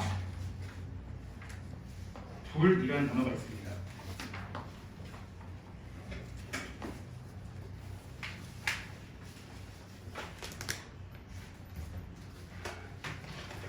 물과 불은 뜻이 다르죠. 어떤 건 워터고 어떤 건 파이어인데 이 물과 불의 형태만 봤을 때 뭐가 다르죠? 어떤 건 미음이고 어떤 건 비음이죠. 그러니까 소위 말해서 맨 첫 번째 오는 것은 초성, 중간에 오는 것 중성, 맨 마지막에 오는 것 종성이라는데 그러니까 물과 불은 초성에 미음이 왔느냐 그 다음에 비음이 왔느냐에 따라서 의미가 달라졌죠. 네, 이렇게 어떤 거 초성과 중성과 종성에 어떤 글자가 오냐에 따라서 뜻이 달라지는 게 바로 의문이라 생각하시면 됩니다. 그래서 의문이라는 것은 밑에 써있듯이 말의 뜻을 구별해주는 소리의 가장 작은 단위라 생각하시면 됩니다. 근데 여러분들이 조심하실 게 뭐냐면 이음, 우, 리을 이 세 개가 합쳐져서 물이라는 단어가 돼서 워터라는 의미를 갖게 됐잖아요. 근데 미음, 우, 리을 얘는 각각 쓰면 얘네만의 뜻이 있나요?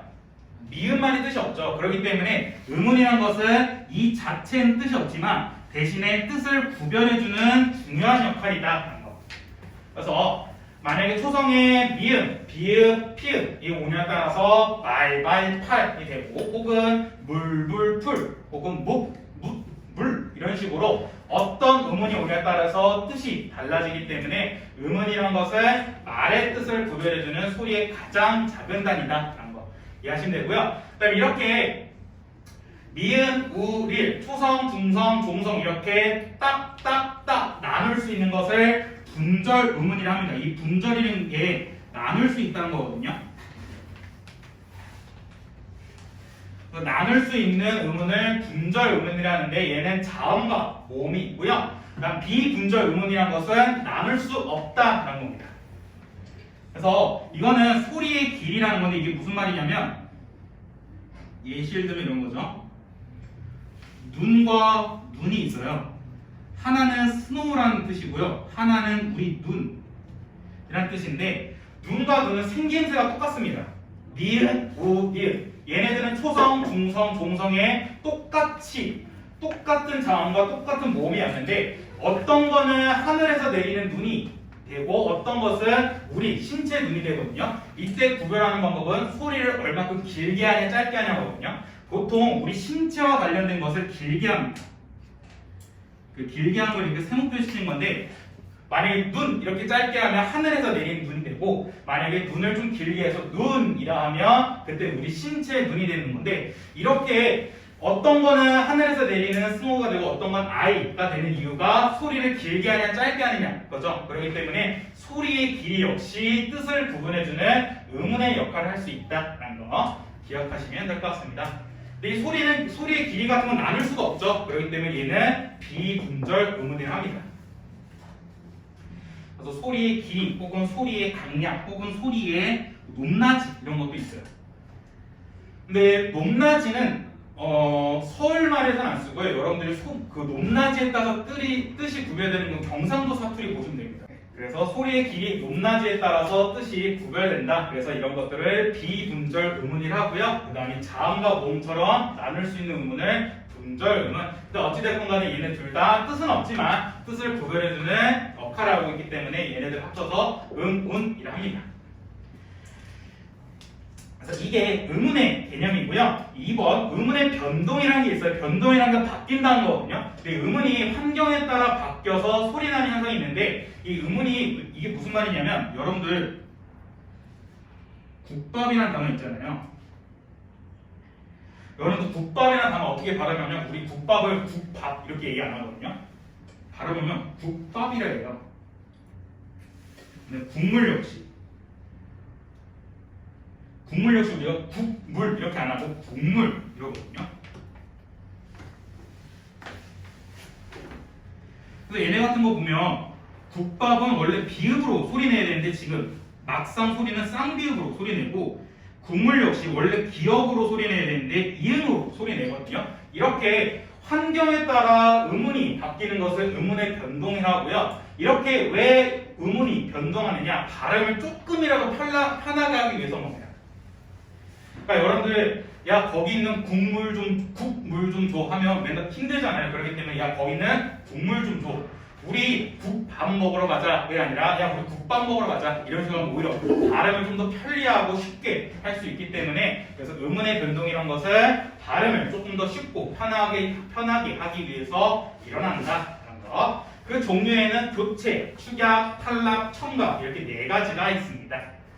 그래서 교체라는 건 뭐냐면 말 그대로 의문이 다른 의문으로 바뀌는 겁니다. 그래서 A라는 의문이 있으면 B라는 의문도 바뀌는 거고 그래서 비음악, 유음악, 된소리 내기, 구개음악, 음자리 끝소리 규칙 등이 있고요.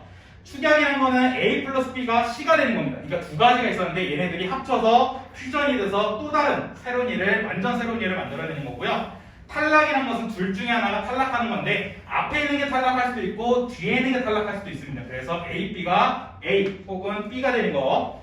그다음에 첨가하는 것은 없던 의문이 완전 새롭게 되는 겁니다. 그래서 원래는 A, B 혹은 A 문제가 있었는데 갑자기 A, B가 되거나 A, B, C가 되는 것을 첨가라고 합니다. 그래서 의문의 변동이라는 것은 발음을 조금 더 편하게 하기 위해서 의문이 바뀌는 건데 교체, 축약, 탈락, 첨가 이 4가지가 있다. 이렇게 이해하시면 될 것 같습니다. 자, 그 다음에 2페이지 보시면 이 표는 뭐 여러분 중학교 때부터 꾸준하게 보셨죠? 많이 보셨을 겁니다. 지긋지긋하게 많이 보셨을 텐데 자음 체계표죠. 자음 체계표인데 네. 슬픈 말일 수도 있는데 가끔씩 여러분 학교에서 이게 시험에 나옵니다. 암기하는 게 나오긴 하는데 요즘은 잘 안 나오는데 왜냐면 이거를 암기할 필요가 없어요. 왜냐면 이게 수능이나 모의고사에서 이게 나오지 않거든요. 수능이나 모의고사에서도 자음과 모음 혹은 의문의 변동 관련된 문제가 나오면 그냥 이 표를 보여줍니다. 이 표를 그냥 띵 보여주고 야 여기서 찾아봐 이런 식으로 나오기 때문에 이 표를 굳이 암기할 필요 없는데 내신 때는 조금 암기를 하셔야 된다는 거 보시면 될 것 같은데 네, 먼저 한번 좋은 위치랑 좋은 방법에 대해서 먼저 보도록 할게요. 일단 죄송합니다. 7번부터 볼게요. 7번의 자음이라는 것은 공기의 흐름이 좋은 기관에 의해서 장애를 받으면서 나는 19개의 소리입니다. 그러니까 이거는 자음에서 여러분들 키포인트로 잡고 가신 게 뭐냐면 자음은 장애 혹은 방해를 받으면서 나는 소리입니다. 그러니까 자음은 발음을 할 때 그러니까 우리가 소리를 낼 때 어떻게 되냐면 여러분 소리를 어떻게 내냐면 여기 폐에서 또 공기를 쫙 갖고 와서 목을 걸친 다음에 코로 내뱉거나 아니 입으로 소리를 내뱉거든요. 그래서 여러분들 혹시 여러분들 강철비라는 영화 아시나요? 강철비라는 영화에서 그 조우진 배우가 북한 그 특파 배우와 나오는데 그분이 여기 목이 뚫려요. 목이 뚫려서 여기 목이 뚫리자마자 뭐냐면 그분이 이제 목 뚫리면 또 소리를 못 내거든요. 그러니까 그게 뭐냐면 공기를 갖고 와서 입으로 내뱉거나 코로 내뱉어야 되는데 여기서 목에서 이미 공기가 나가버리니까 말을 못하는 거예요. 그래서 공기라는 것은 폐에서부터 쭉 갖고 와서 입으로 내뱉거나 코로 내뱉는 건데 그 내뱉을 때 장애가 일어납니다. 어디선가 막 방해가 일어나요. 그게 바로 자음이라는 단어고요. 그 다음에 자음을 하나 더 추가하면 혼자서 발음할 수 없습니다. 자음은 혼자서 발음할 수가 없는 게 바로 자음이라는 소리입니다. 그러니까 여러분들이 무슨 말이냐면 여러분들 기역 발음해보세요. 기역. 그러면 의가 있잖아. 그 기역만 발음해. 기역만. 얘만. 모음은 쓰잖아. 못해요. 못합니다. 그렇기 때문에 이게 되게 신기한 게 뭐지? 그 음성 분석 프로그램이 있거든요. 그거 하다 보면 예를 들면 이렇게 가라는 글자가 있잖아요. 가라는 글자 할 때 그 목 돌리면 어떠냐면 소리가 여기서 안 나다가 기역할 때는 안 나다가 라는 모음 만날 때 갑자기 이렇게 됩니다. 그래서 자음 혼자서 절대 발음할 수 없고요. 그래서 이런 뭐 기 이런 것도 다 모음이 합쳐져서 나는 서기 때문에 그래서 자음은 혼자서 발음할 수 없고 꼭 모음이랑 같이 결합되어야만 발음할 수 있는 게 바로 자음이라는 소리입니다. 일단 여러분들이 자음에서 제일 첫 번째로 알고 계시는 이게 방해를 받으면서 나는 소리이기 때문에 그래서 방해를 어떻게 받느냐 혹은 방해를 받은 소리가 어떻게 내보내느냐에 따라서 자음이 구분되는 게 바로 자음의 자음 체계표입니다. 그래서 처음부터 좋은 위치부터 보시면요. 이 좋은 위치란 건 뭐냐면 소리가 나는 위치란 건데 이건 다른 말로 방해가 일어나는 위치입니다.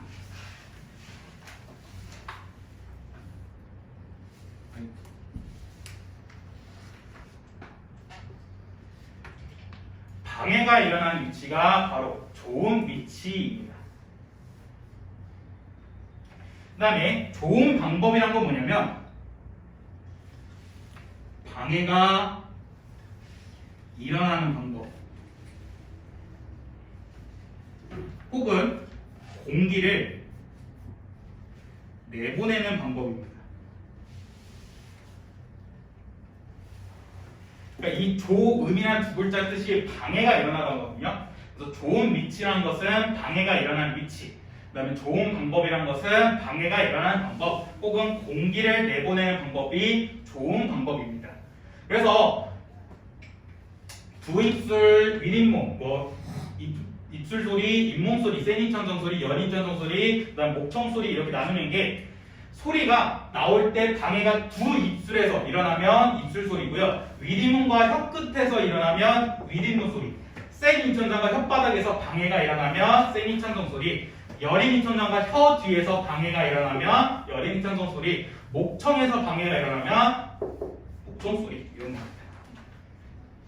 그래서 간단하죠? 그렇게 크게 어렵지 않고요. 그래서 하나하나 차근차근 보시면요. 먼저 입술 소리부터 볼까? 입술 소리부터 크게 어렵지 않아가지고 이건 뒤에 있는 3페이지 보시면서 보도록 할게요. 3페이지 이 그림이 있어서 그러니까 이게 제가 그림을 이거를 몇 년을 그려도 너무 못 그려가지고 그냥 이걸 추가했는데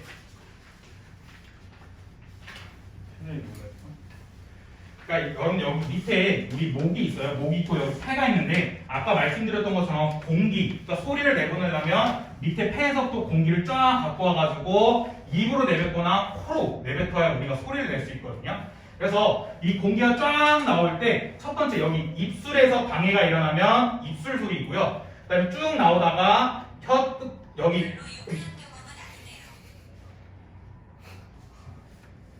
왜 별로 유쾌한 경험이 아니냐면 술을 먹다가 방귀를 뀌면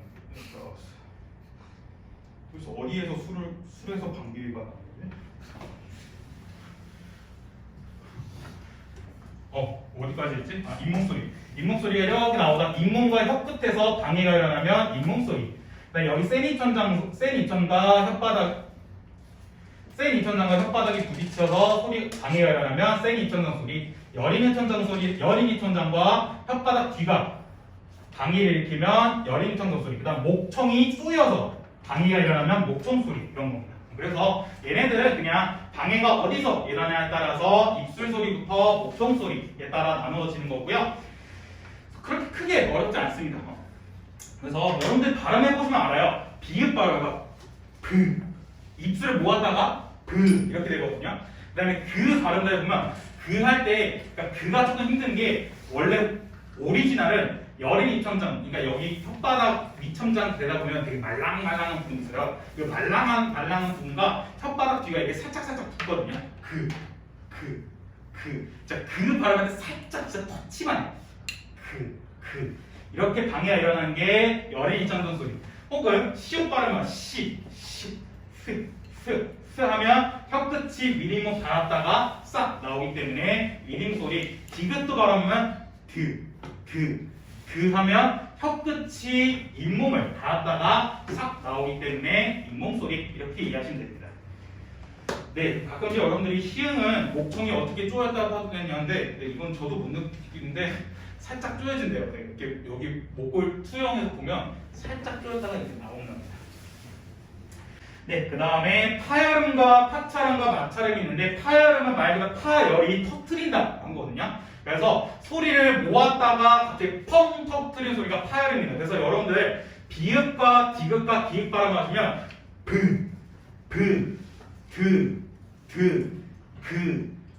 어딘가 하나 터트리는 소리가 나거든요. 그게 이제 파열음이고요. 마차름은 마차를 일으키니까 소리를 모았다가 터트리는 게 아니라 그냥 소리를 좁게 내가지고 거기에 사게 소리 내는 거거든요.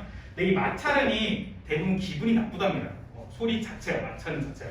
그래서 여러분들 그 이해하신 게 뭐냐면 그 뱀 지나가는 소리 있잖아요. 뱀 지나가는 소리 이렇게 지나가잖아요. 그게 마차름과 똑같아서 그래서 뱀 지나가는 소리 들으면 사람들이 소름 끼치는데요.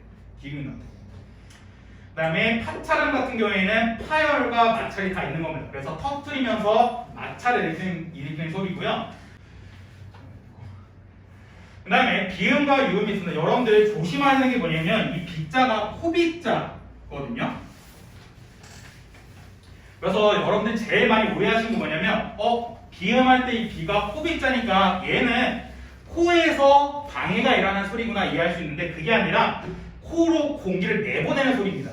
그래서 비음 같은 경우에는 코를 막으면 좀 내기가 힘들어요. 그러니까 아예 못 내진 않고요. 코로 여러분들이 아예 코를 막을 수는 없단 말이야. 그래서 조금이라도 좀 구멍이 있거든요. 그래서 코를 막으면 좀 비음을 내기 어려울 뿐이지 완전 안 되는 건 아니고요. 그래서 주의하셔야 될 게 비음은 코에서 방해가 일어나는 게 아니라 코로 공기를 내보내는 소리이기 때문에 비음인 겁니다.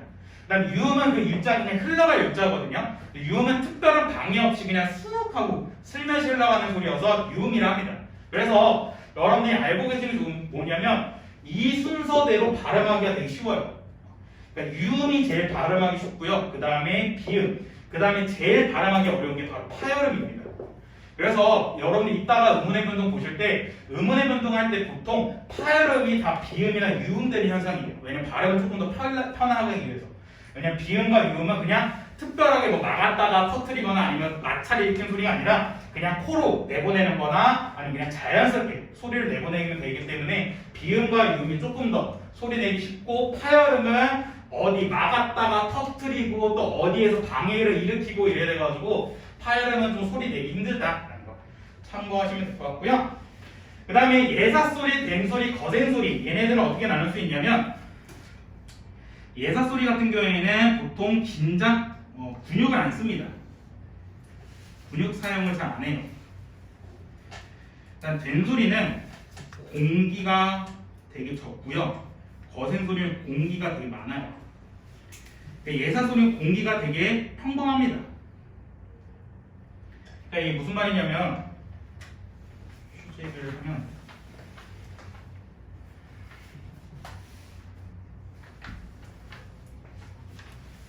마스크 벗고 잠깐 예시를 들어드릴게요.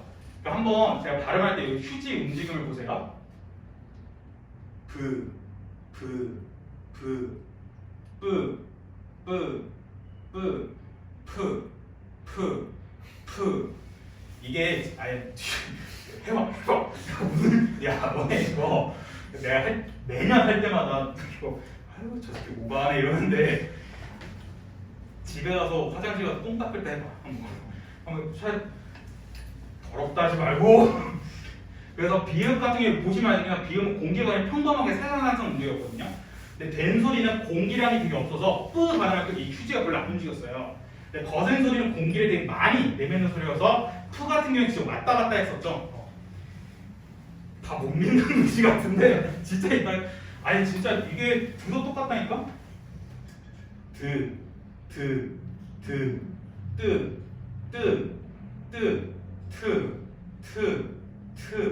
기억도 똑같아.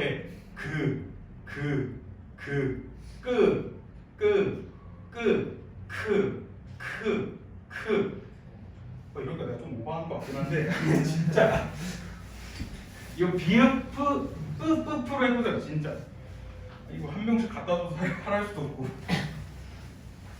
그래서 공기량을 얼만큼 쓰냐에 따라서 예사소리, 된소리, 거센소리 나눕니다. 그래서 공기량을 조금만 그냥 평범하게 쓰기 때문에 근육을 별로 안 써서 예사소리고요. 그다음 공기량을 되게 적게 쓰는 게 된소리, 공기량을 되게 많이 쓰는 게 거센소리입니다.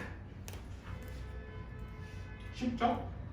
여기까지 뭐 크게 어려운 게 없죠. 네, 그 다음에 안 울림 소리랑 울림 소리가 있는데 여러분들 이건 많이 들어보셨죠? 안 울림 소리 같은 경우는 되게 딱딱한 느낌을 주고요. 울림 소리는 되게 부드러운 느낌을 줍니다. 그래서 제가 이거 문학 현대식 기본 개념할 때 말씀드렸죠. 울림 소리라는 것은 되게 부드러운 느낌, 밝고 경쾌한 느낌을 주기 때문에 운율까지 형성이 된다는 점. 그래서 여러분들 콧노래 생각하랬죠? 콧노래 생각하면 여러분들 기분 좋을 때 나나나나나 보통 니은, 미음, 리을, 이응 같은 이런 콧노래, 울림 소리를 사용하지. 여러분들이 기분 좋을 때 사사사사사사사사사 가가가가가가가가 이러지 않죠. 보통 라라라라라 나나나나나 이러지. 갑자기 쪽팔린데. 자, 그 다음에 5페이지 모음 네, 5페이지 모음입니다. 그래서 앞에서 우리 자음이 이렇게 있었고요. 네, 모음이란 것은 공기의 흐름이 좋은 기관에 의해서 중요한 게 방해를 받지 않은 겁니다. 방해를 받지 않고 나는 21개의 소리가 바로 모음입니다. 혹시나 말씀드리지만 이거 자음 개수 알고 계세요? 자음이랑 모음 개수. 자음 19개, 모음 21개. 여러분들 학교에 진짜 치사하게 나오면 모음은 20개다 이렇게 나오거든요. 거기서 신나서 20개 갖고 20 숫자로 장난쳤겠어 할 수 있는데 숫자로 장난쳐요. 그렇기 때문에 같이 알고 계시고요. 모음은 21개입니다. 그러니까 자음과 모음 합쳐서 총 40개 소리가 있고요. 모음이란 것은 장애를 받지 않는 소리고, 아까 말씀드렸던 것처럼 모음은 혼자서 발음이 가능합니다.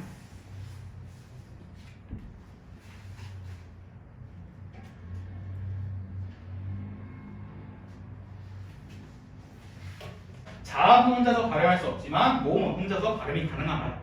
이해하시면 될 것 같고요. 그 다음에 26번 단모음입니다. 여러분들 오타 났다. 죄송해요. 뭐야?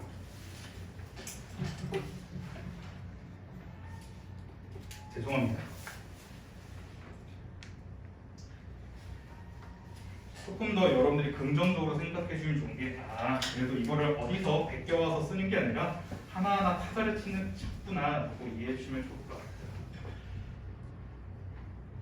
같아요. 저 여전히 독수리터거든요. 그렇다고 이렇게 치진 않고요. 이렇게 치긴 치는데 여기 새끼손가락 이런 거 잘 안 써. 거의 이 두 개만 쓰는 것 같아요. 설마 제가 다 이해했는데 욕 있겠습니까?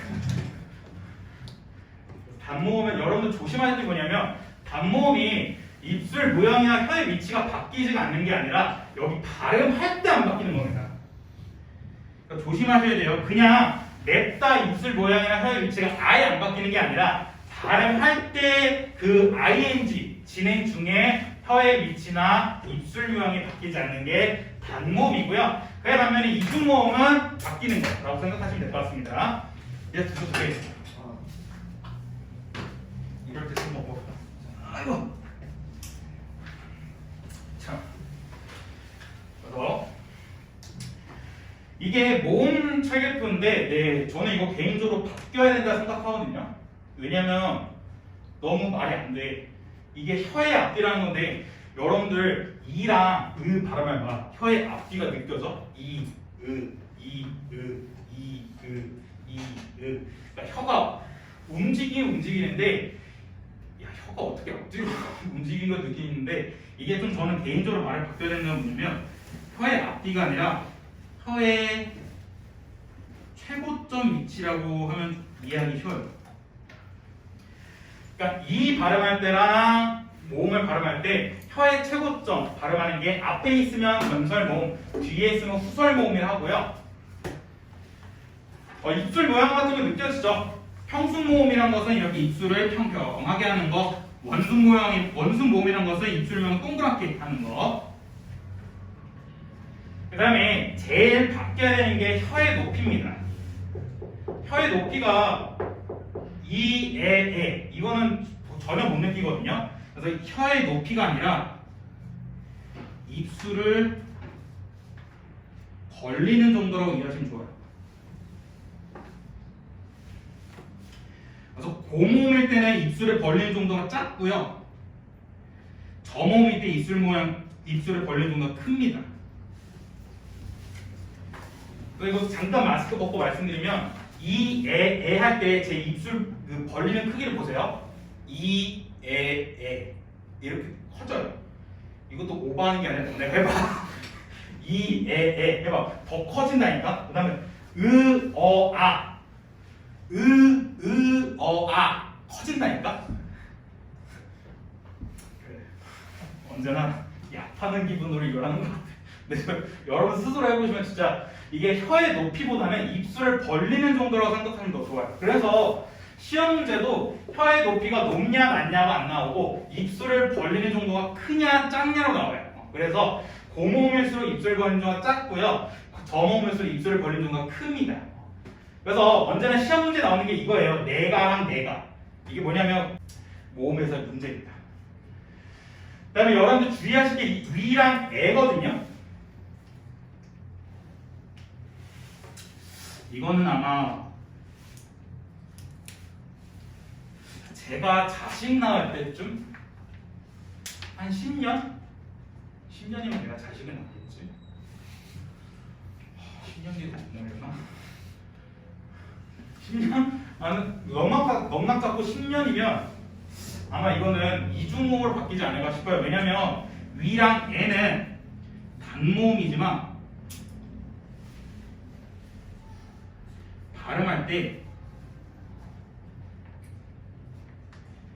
입술 모양이랑 혀의 위치가 바뀝니다.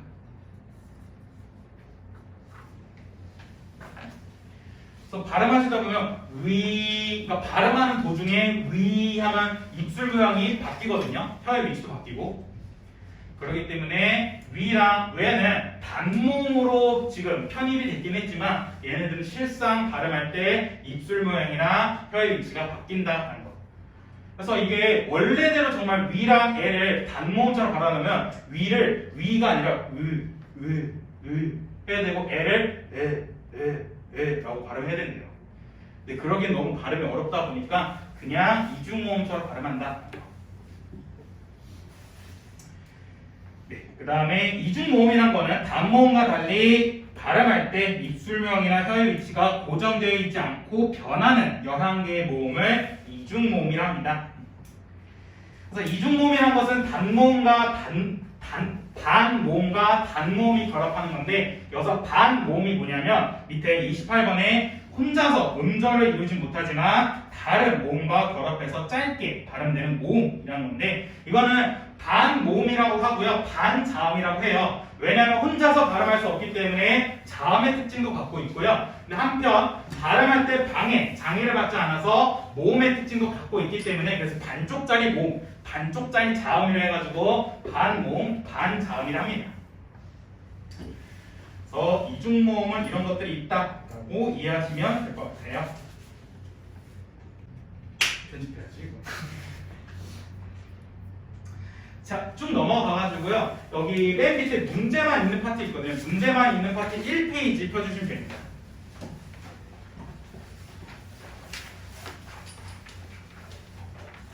문제만 있는 파트의 1페이지. 혹시 찾으셨나요, 다들? 네. 여기서 다 풀진 않고요. 제가 찝어드릴게요. 1페이지에 1번, 2번, 4번 1, 2, 4. 그 다음 2페이지에 7, 8. 1, 2, 4, 7, 8. 총 5문제. 1, 2, 4, 7, 8. 5문제. 지금 시간 넉넉하게 10분 드릴게요. 10분 드릴 테니까 1, 2, 4, 7, 8 한번 풀어보세요. 저희 배웠던 자음과 모음, 의문에 대한 내용이기 때문에 여러분들 다 풀 수 있을 겁니다. 1, 2, 4, 7부터 쭉 불러드릴게요. 1번에 1번, 2번에 4번, 4번에 3번, 그 다음에 7번에 3번, 8번에 3번. 그래서 음운 파트는 그렇게 크게 많이 어렵진 않기 때문에 천천히 한번 보도록 하겠습니다. 1번의 국어의 의문에 대한 설명으로 적절하지 않은 걸 찾으라 했는데 답은 1번이었죠. 왜냐면 비분절 의문 같은 경우에는 뭐 소리의 길이 이런 게 있는데 얘네들 역시 말의 뜻을 구별해주는 기능을 한다 했었죠. 그렇기 때문에 1번의 답은 1번이었었고요. 2번에 의문은 말의 의미를 구분해주는 소리의 가장 작은 단위이다. 3번 자음은 장애를 받으면서 나는 소리다. 4번 장애를 받지 않는 소리다. 5번 의문은 음성에서 공통적인 요소만 뽑아 머릿속에서 같은 소리로 인식하는 추상적인 말소리다 라는 건데 이건 엄청나게 의문을 풀어서 어렵게 설명한 건데 그래도 확실하게 1번이 틀렸기 때문에 1번에 1번 체크하시면 되고요. 2번 보기의 기억부터 디귿의 설명으로 적절하지 않은 걸 찾으랍니다. 보기에 이렇게 있는데 답은 4번이었죠. 디귿에서는 가운데 소리와 소리의 길이 차이로 단어의 뜻이 달라진다 했는데 소리의 길이 차이는 없었죠. 그러니까 오가 오냐 우가 오냐에 따라서 달라진 거지 오손 도손 오순 도순 이런 식으로 소리의 길이가 차이 있다고 해서 말의 뜻이 구분된 건 아니었고요. 1번에 기억에서는 받침 미음과 이응이 뜻을 구별해주는 의문의 역할을 했었죠. 곰, 그 다음에 2번 기억에서 곰의 받침의 미음 대신 기억을 넣으면 뜻이 달라져서 그쵸? 곰 대신 곡 되면 달라지고요. 3번 니은의 가운데 소리 차이로 뜻을 구별할 수 있다. 그쵸? 앞에는 아가 와서 가을, 뒤에는 어가 와서 거울 됐었고요. 5번 디귿의 오순도순과 오순도순은 뜻이 명확하게 다르기보다는 단어가 주는 어감성의 차이가 있는 단어들입니다. 이런 거. 자, 그 다음에 4번 보기는 좋은 방법에 따라 자음에 대한 소리이다. 기역과 니은에 해당하는 자음으로 다른 것은 하는데 기역, 폐에서 나오는 소리를 일단 막았다가 순간적으로 터트리는 소리 같은 경우에는 파여름이었죠. 파여름 같은 경우에는 뭐 비읍 세트가 있었고 아니면 디귿 세트가 있었고요. 아니면 기역 세트가 있었죠. 그 다음에 니은 입안이나 목청 따위의 좋은 기관이 좁혀진 사이로 공기를 비집고 나오면서 마찰하는 소리는 마찰음이었는데 얘는 세 가지가 있었죠. 시옷, 쌍시옷, 희은. 이제 그래서 이거에 해당하는 게 답은 3번이었었죠. 1번에 니은이 틀렸죠. 지읒은 파찰음 이었고요. 2번에 기역이 틀렸죠. 시옷은 마찰음이었고 니은도 틀렸네요. 니은도 비음이었고요. 3번에 기역이 틀렸죠. 이응은 비음. 5번에 비음이 틀렸죠. 네, 여러분 혹시나 여러분들은 그러실 거라 생각 안 하는데 이거 끼역이 아니라 쌍기역이죠. 혹시나 해서 그래? 옛날에 내가 나 혼자 산다가 이게 제가 기안84 그분을 싫어하는 게 아니라 저 기안84 되게 부럽거든요. 그렇게 사는 게. 왜냐면 너무 마음 편하게 사는 것 같아서. 좀 기안84 그분께서 들으시면 기분 나쁘실지 모르지만 그분이 옛날에 한번 그랬을 거야. 시옷을 쌍시옷이 아니라 시옷이라고. 근데 그게 너네들도 누가 한번 그랬어. 선생님 시옷이 왜 이거예요? 시옷? 시옷? 네, 당하는 적 있었는데 우리는 한국인이죠. 다음 7번 다음표를 참고할 때 보기에 놀이에서 승리할 수 있는 카드는 이렇게 있는데 모음 체계표가 있었죠. 한번 조건을 보시면 첫 번째 조건 입천장의 중간점을 기준으로 하여 혀의 가장 높은 부분을 앞쪽에 둔 상태로 한다. 혀의 가장 높은 부분은 최고점이었는데 최고점을 제일 앞에 뒀다니까 이거는 전설 모음이었고요. 다음에 입술을 평평하게 해서 말하는 거는 평순모음. 다음에 입을 조금 벌리고 혀가 입천장에 닿을 만큼 높은 상태를 말하는 건데, 네, 입술을 조금 벌렸다니까 얘는 고모음인 거였죠. 그래서 전설이자 평순이자 고모음인 거는 2였습니다. 답 3번. 네, 마지막 8번. 국어의 모음에 대한 설명으로 적절한 것은 답은 3번이었죠. 국어의 모음 중에는 소리를 내는 도중 입술 모양이 가는 모음이다. 이게 이중모음이었죠. 1번에 국어의 이중모음은 모두 10개가 아니라 11개. 2번 원순모음과 평순모음이 혀의 높낮이가 아니라 혀의 앞뒤였죠. 최고점의 앞뒤. 4번 이중모음은 발음할 때 혀의 위치가 고정되어 있는 게 아니죠. 고정된 것은 단모음이었고요. 5번 국어에서 발음 도중 입술이나 혀가 고정되어 있지 않고 하는 것은 단모음인데 얘는 10개였죠. 그래서 크게 어렵지 않았던 문제였습니다. 네, 혹시나 1번부터 1, 2, 4, 7, 8 중에 틀린 문제 있으시면 한 번 더 꼼꼼하게 봐주시고요. 네, 제가 숙제는 이따가 카톡으로 더 드릴 텐데 미리 말씀드리면 숙제는 뒤에 있는 4페이지까지 풀어주시면 됩니다. 4페이지까지 여러분들 의문과 관련된 문제이기 때문에 풀 수 있거든요. 푸시면 될 것 같고요.